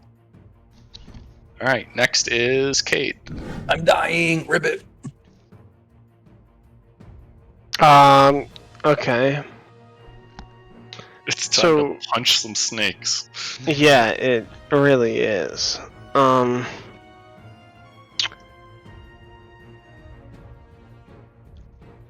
Okay.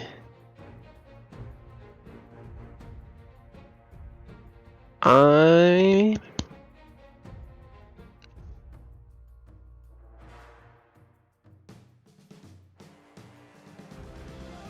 Oh man.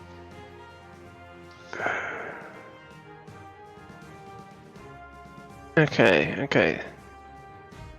That is melee. So restrained, I have to roll to get out. Yeah, you have to use an action, and it's a strength check, Okay. which you do have disadvantage on because of exhaustion. Now that we've clarified what the heck exhaustion is.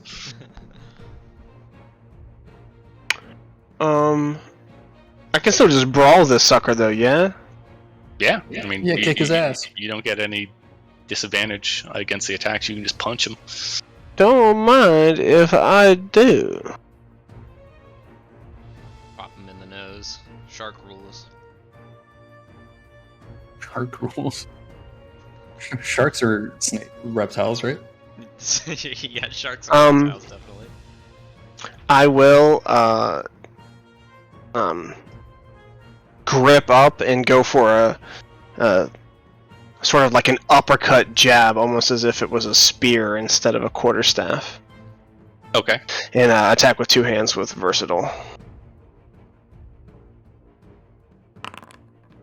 Ooh.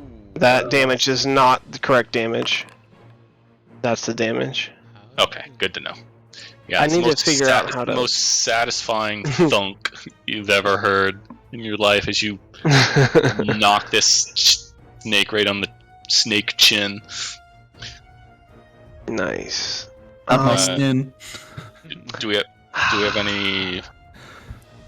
anything else? Mayhaps.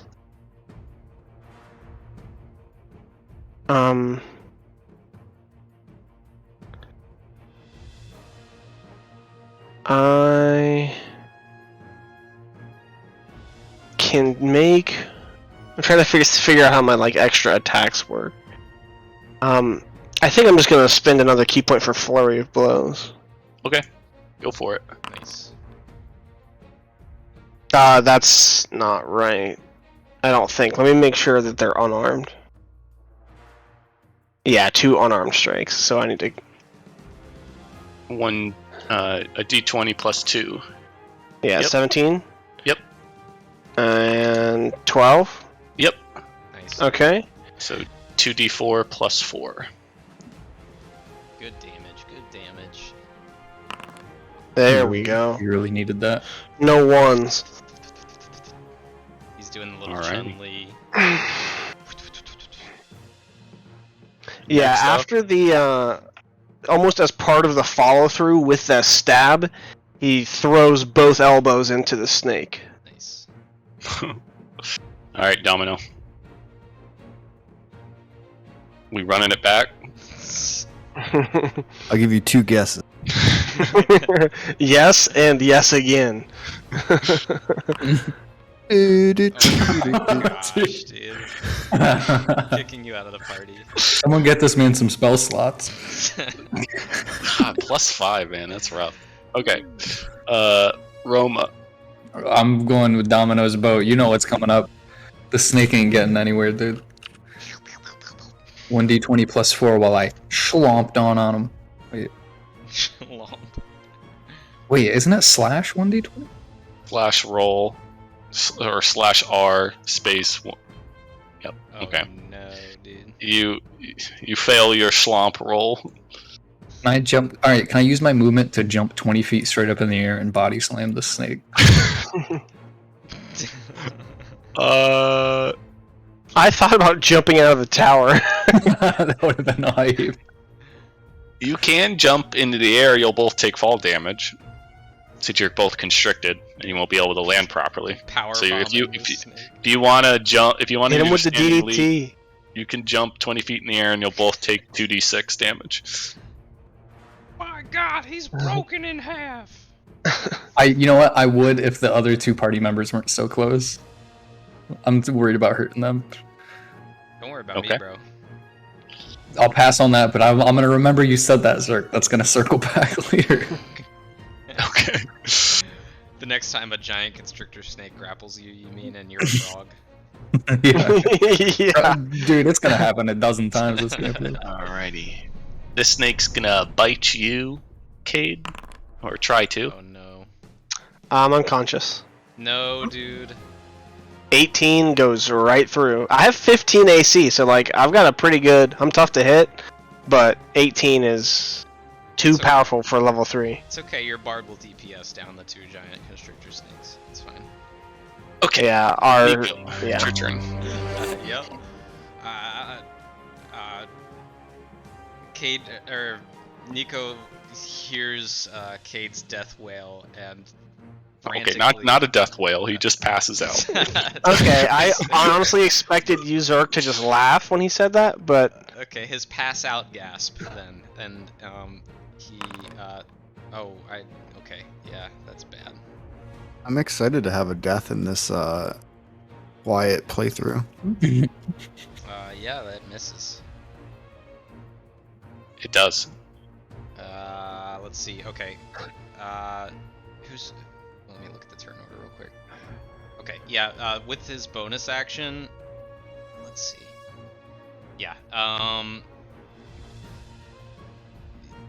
Nico's gonna turn towards Makit and say, "You must help Roma and or Cade, either. You can help one of them." And he's Oh, gonna help me! give you a little bardic inspiration. Ribbit. So you'll have 5 points of. You'll have +5 to your next Dude. roll. And the next Eldritch Blast is gonna hit for sure. Alright. You say that, but watch it be a natural 1. Look, Makita and I are over here just like doing morale fireworks. Yeah, we're just shooting off fireworks in the corner. funny enough, it's Makeet's turn. I'm shooting that one that's near death. I gotta kill one of these guys. Please, Okay, let me kill him. Just to be fair, you would have shot it at disadvantage because you're in melee range, and you're actually in melee range of both of them. Though I haven't been doing it at disadvantage. I just remembered. So you can back up one to the bottom left if you want and negate that. But you will take an attack of opportunity potentially. I still won't be able to hit because I'm at. Oh, we're not at disadvantage. It's just if I you're, forgot. yeah, close range. It hit me. I don't know. Okay.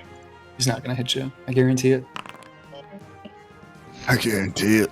That doesn't hit. Nice, let's go, dude. Wow. Okay. That's one under my AC. Wow. Okay, so we'll take the same roll. 15 does hit, so 9 damage to the one to your right. Yeah, the one that's hurt the most. All right, it looks like it's on its last leg. No pun intended. So Makeet, you could choose when you use that Bardic Inspiration, but you've just got it for. Do I still have a bonus action? Yeah. This is gonna be really dumb, but can I throw a dagger with my offhand? Yeah. I don't do off.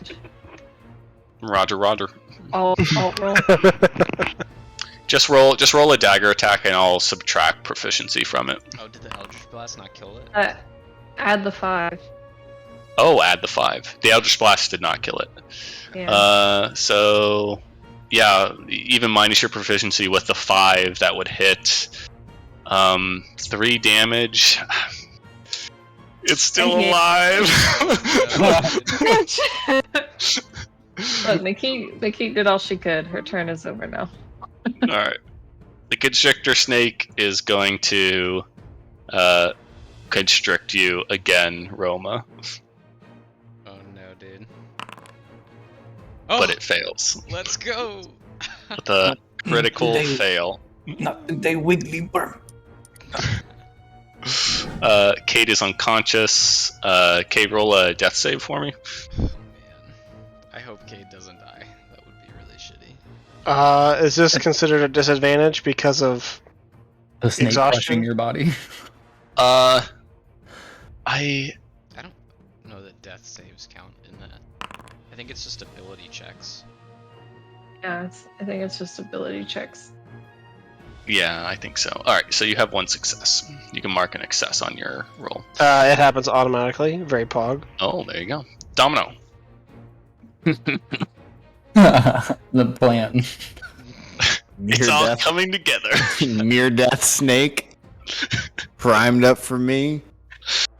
Exactly. Do it. I'm gonna watch. Take a step. Oh my gosh. Literally useless.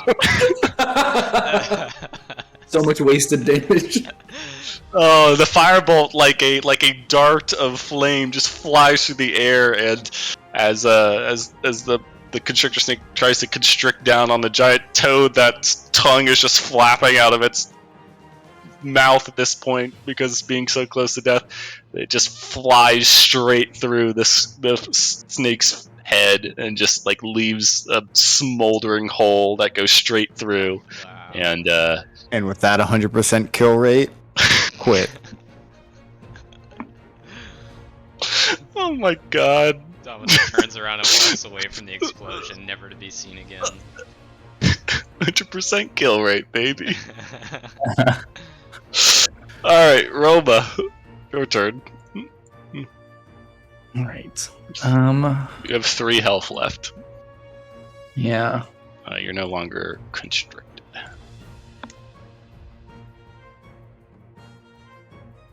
Roma's going to. If Cade gets any healing, he comes back to consciousness, right? Yeah. The snake is right after him.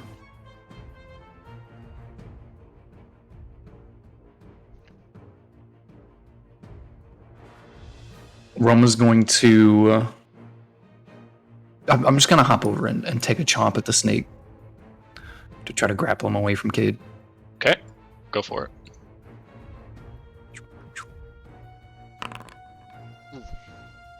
That hits. Nice, dude. I'll roll damage for you. Okay. Sorry about that, sir. Sorry. So 7 plus 4 total, so 11. Nice. Those second numbers are 4 if it was a crit. Alright, anything else? Frog Roma?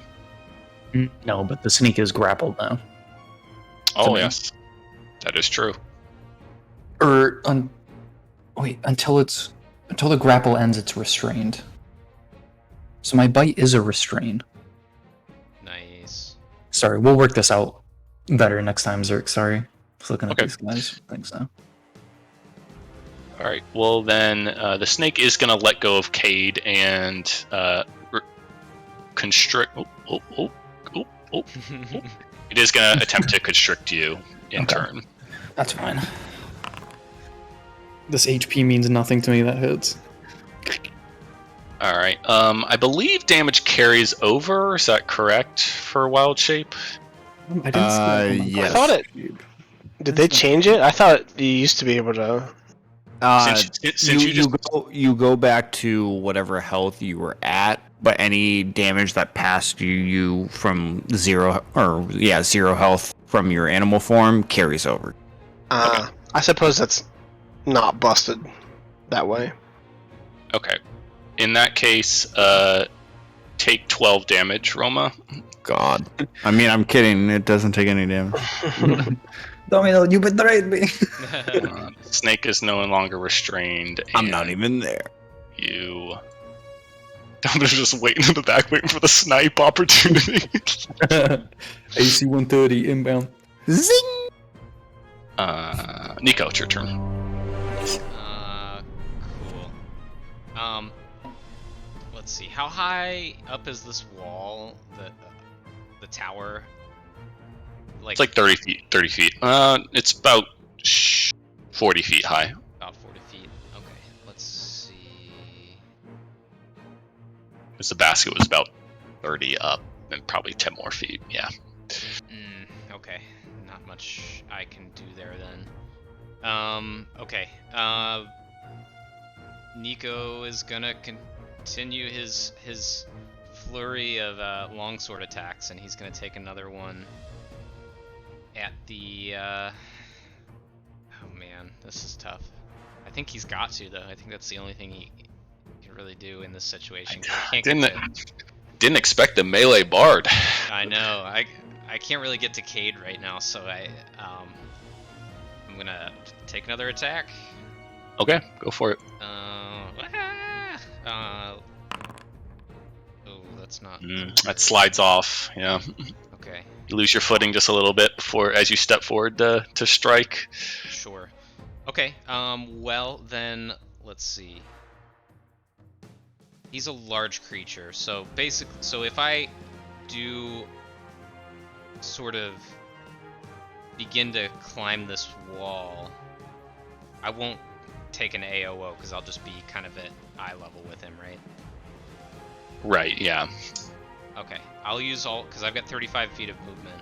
So if I can kind of get my hands in the brambles, I might go ahead and scale this. Okay. Sounds good. Yeah, and that's where I'll end my turn. Makit, you're in melee range of the snake. Okay.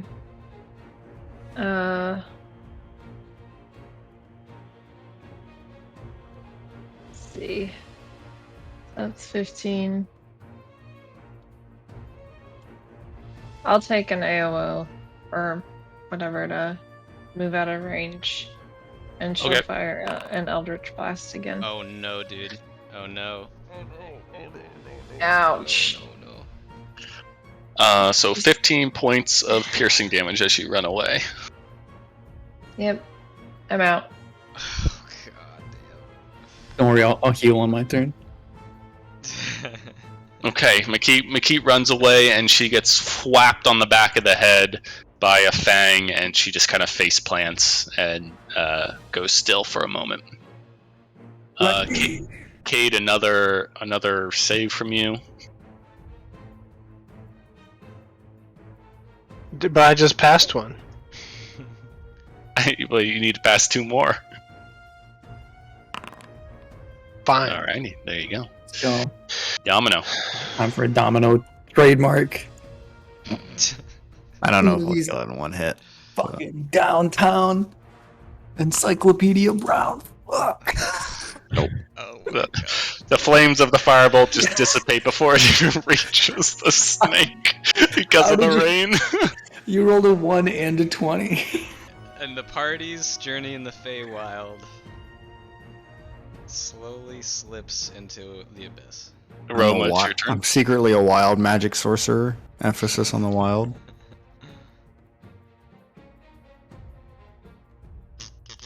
So Roma slides out of the coils of the snake and sees Cade's injured. Wait, where's McKee? You're restrained by the snake. You can't move out of it without making a check. Okay, I can cast spells though, right? Yes, yeah. Okay. Roma wiggles her arms free, slaps one hand over her eye patch and the other one in the air, and lightning bolts, purple-pink lightning bolts shoot out of her hand to Makit and Cade and Domino, and restores 5 of their health points and increases their max HP by 5. Oh, nice. Alright. Let's go. Is there a temp HP? Yeah, there.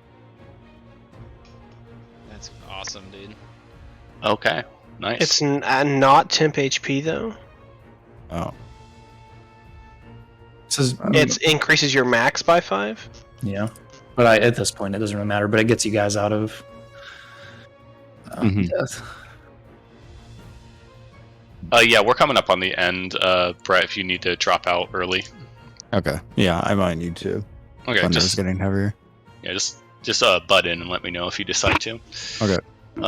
But I think this is almost finished. The giant snake is going to constrict you, Roma. I should have healed myself. I just remembered. Oh my gosh. Oh, My man. bones. So 14 hit you. Bye-bye. My AC's 13. Oh, okay. Squishy. We got the squish party here. So you take 19 points of bludgeoning. We don't have any armored anybody. Nico, it's your turn. My precious bones. Ah. Nice. Yeah, Nico sees that Cade is up, and I need to mark these folks down. Go ahead. let's see. Did the snake move?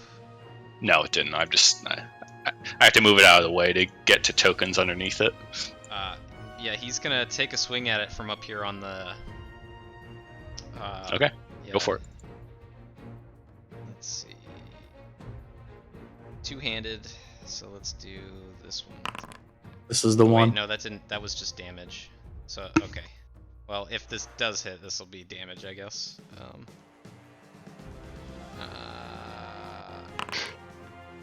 Man, bad. Yeah, it misses. All right, Brett. I'll fill you in on anything you miss. Thanks. Okay. Make a new start a new character. Yeah, while you're gone. sorry, okay. Anything else, Nico? No, that's all I can do. All right, Makit, you are prone, but you're alive. Stand up, and I'll just keep doing Eldritch Blast. I have weapons, but I'm scared that they wouldn't do as much damage as Eldritch Blast. So, Okay. 11 Yeah. is one under what you need. Man, we cannot hit this thing. I know. Let's see. Oh, did you use your bardic inspiration? She I did on used the it dagger to throw. hit it Yeah. with the Okay. dagger, yeah. I'm just checking to see if I have anything else. I used like half my movement, right? Yeah. I'll just use the rest of it to like move a little bit further away. Okay. And that's it. Cade. Oh yeah. What I'm about to do may shock and awe you. I run away. I grab Baywin and I go home. Take an AOO and die instantly.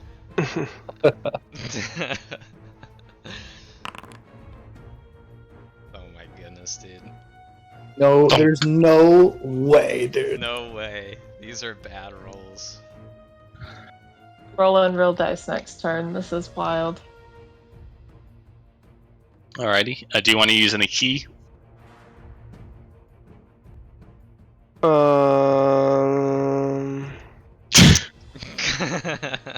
I guess I will.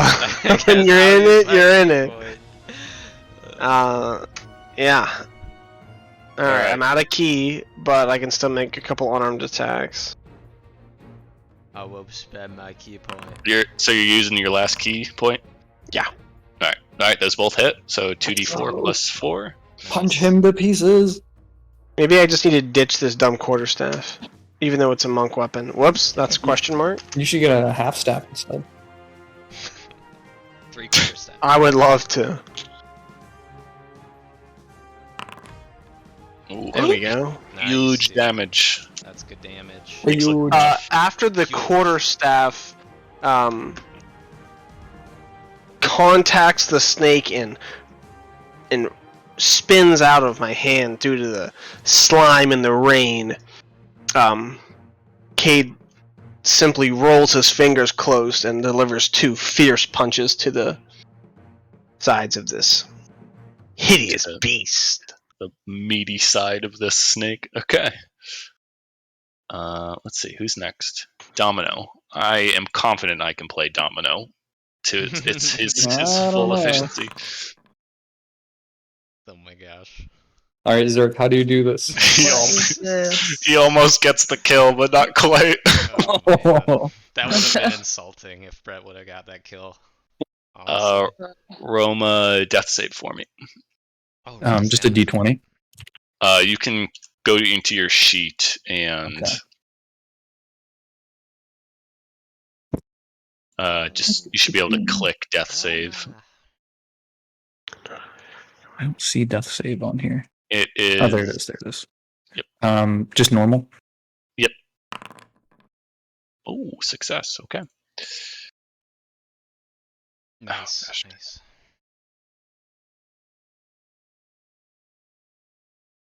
Lost our music. All right. Who's next? Snack. Snack's gonna wheel around. It's taking punches, but it's also taking sword slashes. So it's going to bite out at Nico here. Yeah. Bro, this snake has god That rolls. hits. Can I just have like 50 key points? 11 points That's of right. damage. Yep. Yeah. Okay. Nico's I'm barely still injured. up. I'm still up, but it's not great. All right, it's your turn. Shit. Yo, get him, Nico. Let's go. That's good. Slice. Is that versatile damage? No, that is not versatile damage. When I hit the versatile button, it just rolls damage. It doesn't roll to hit. That's okay. So I'm still figuring that out. But I don't think you could do it in a single click. I think you have to do 2. yeah, 4 points of damage. Okay. Do I get plus anything to those damage rolls? Is that just Well, straight? with only 3 health points left, as the snake darts its head back up to you, how do you want to even decapitate this snake, Neville Longbottom style? Nico throws caution to the wind because he sees Roma unconscious on the ground, and he leaps off of this wall and like stabs down with both hands on the throat of this snake, and then just sort of like wraps around it as he like falls towards the ground and kind of slices through it. All right. So you slice down on the snake and it goes limp. and dead. And he just yells, "Roma! Roma!" And he runs over. I'm dying, Nico. Avenge Prismir for me. Yeah, like, well, actually, he's just super panicked right now. So, you see, Nico. This time, he sort of like throws open his coat, unlike how he stealthily did it last time, and you actually, Cade, you see this for the first time, and you're probably the only one that's close enough to see it. But the lining of this coat is like stitched with a bunch of patches, and he grabs one of them and pulls it off, and 4 health potions spill out of his coat, and some of them kind of like spill out onto the ground and roll to the side, and he just like frantically grabs one and proceeds to give it to Roma. Okay. I'll go ahead and roll this for you. I've added 3 to your inventory. So go ahead and heal 4 points of health, Roma. Gonna mark that off of your robe. You wake up and Nico's kind of like holding your head up. So Nico. Nico. My bones. Are you okay, Roma? That was quite the spill. Am I still a frog? Other Tell than, me straight. Other than the warts, no. Oh, thank God. You look over. Since Cade went down, the birdcage is covered in mud, and he was prone for a few seconds. So the Sir Talavar and Baywin are covered in mud as well, because the birdcage sank halfway into the mud, and they're just heavily breathing inside of the cage. And Sir Talavar is like, he's like trying to like be prim and proper and dust some of the mud off of him, and he goes, "Well, that was quite a magnificent performance. I thought I was going to be snake food there for a moment." Is everyone all right? Kind of looks around and like looks back to try to find Makit. He doesn't see her for a moment. Yeah, she's covered in mud, so it's kind of hard to see her small form, but she kind of waves and she's just like, "I'm all right. Enough." Let us perhaps find shelter under this tower and take a moment to catch our breaths. Sure. So you all head into the base of the abandoned tower, and I think that is where we will wrap it up for the night. We'll pick up next time with you guys potentially resting and speaking more to this interesting Sir Talavar individual. Yo, low-level fights are so brutal, dude. I'm used to shooting like 6 arrows in a turn, okay? It's not fair that I can't just Legolas through all of my... Bro, I've been muted. Oh, sorry.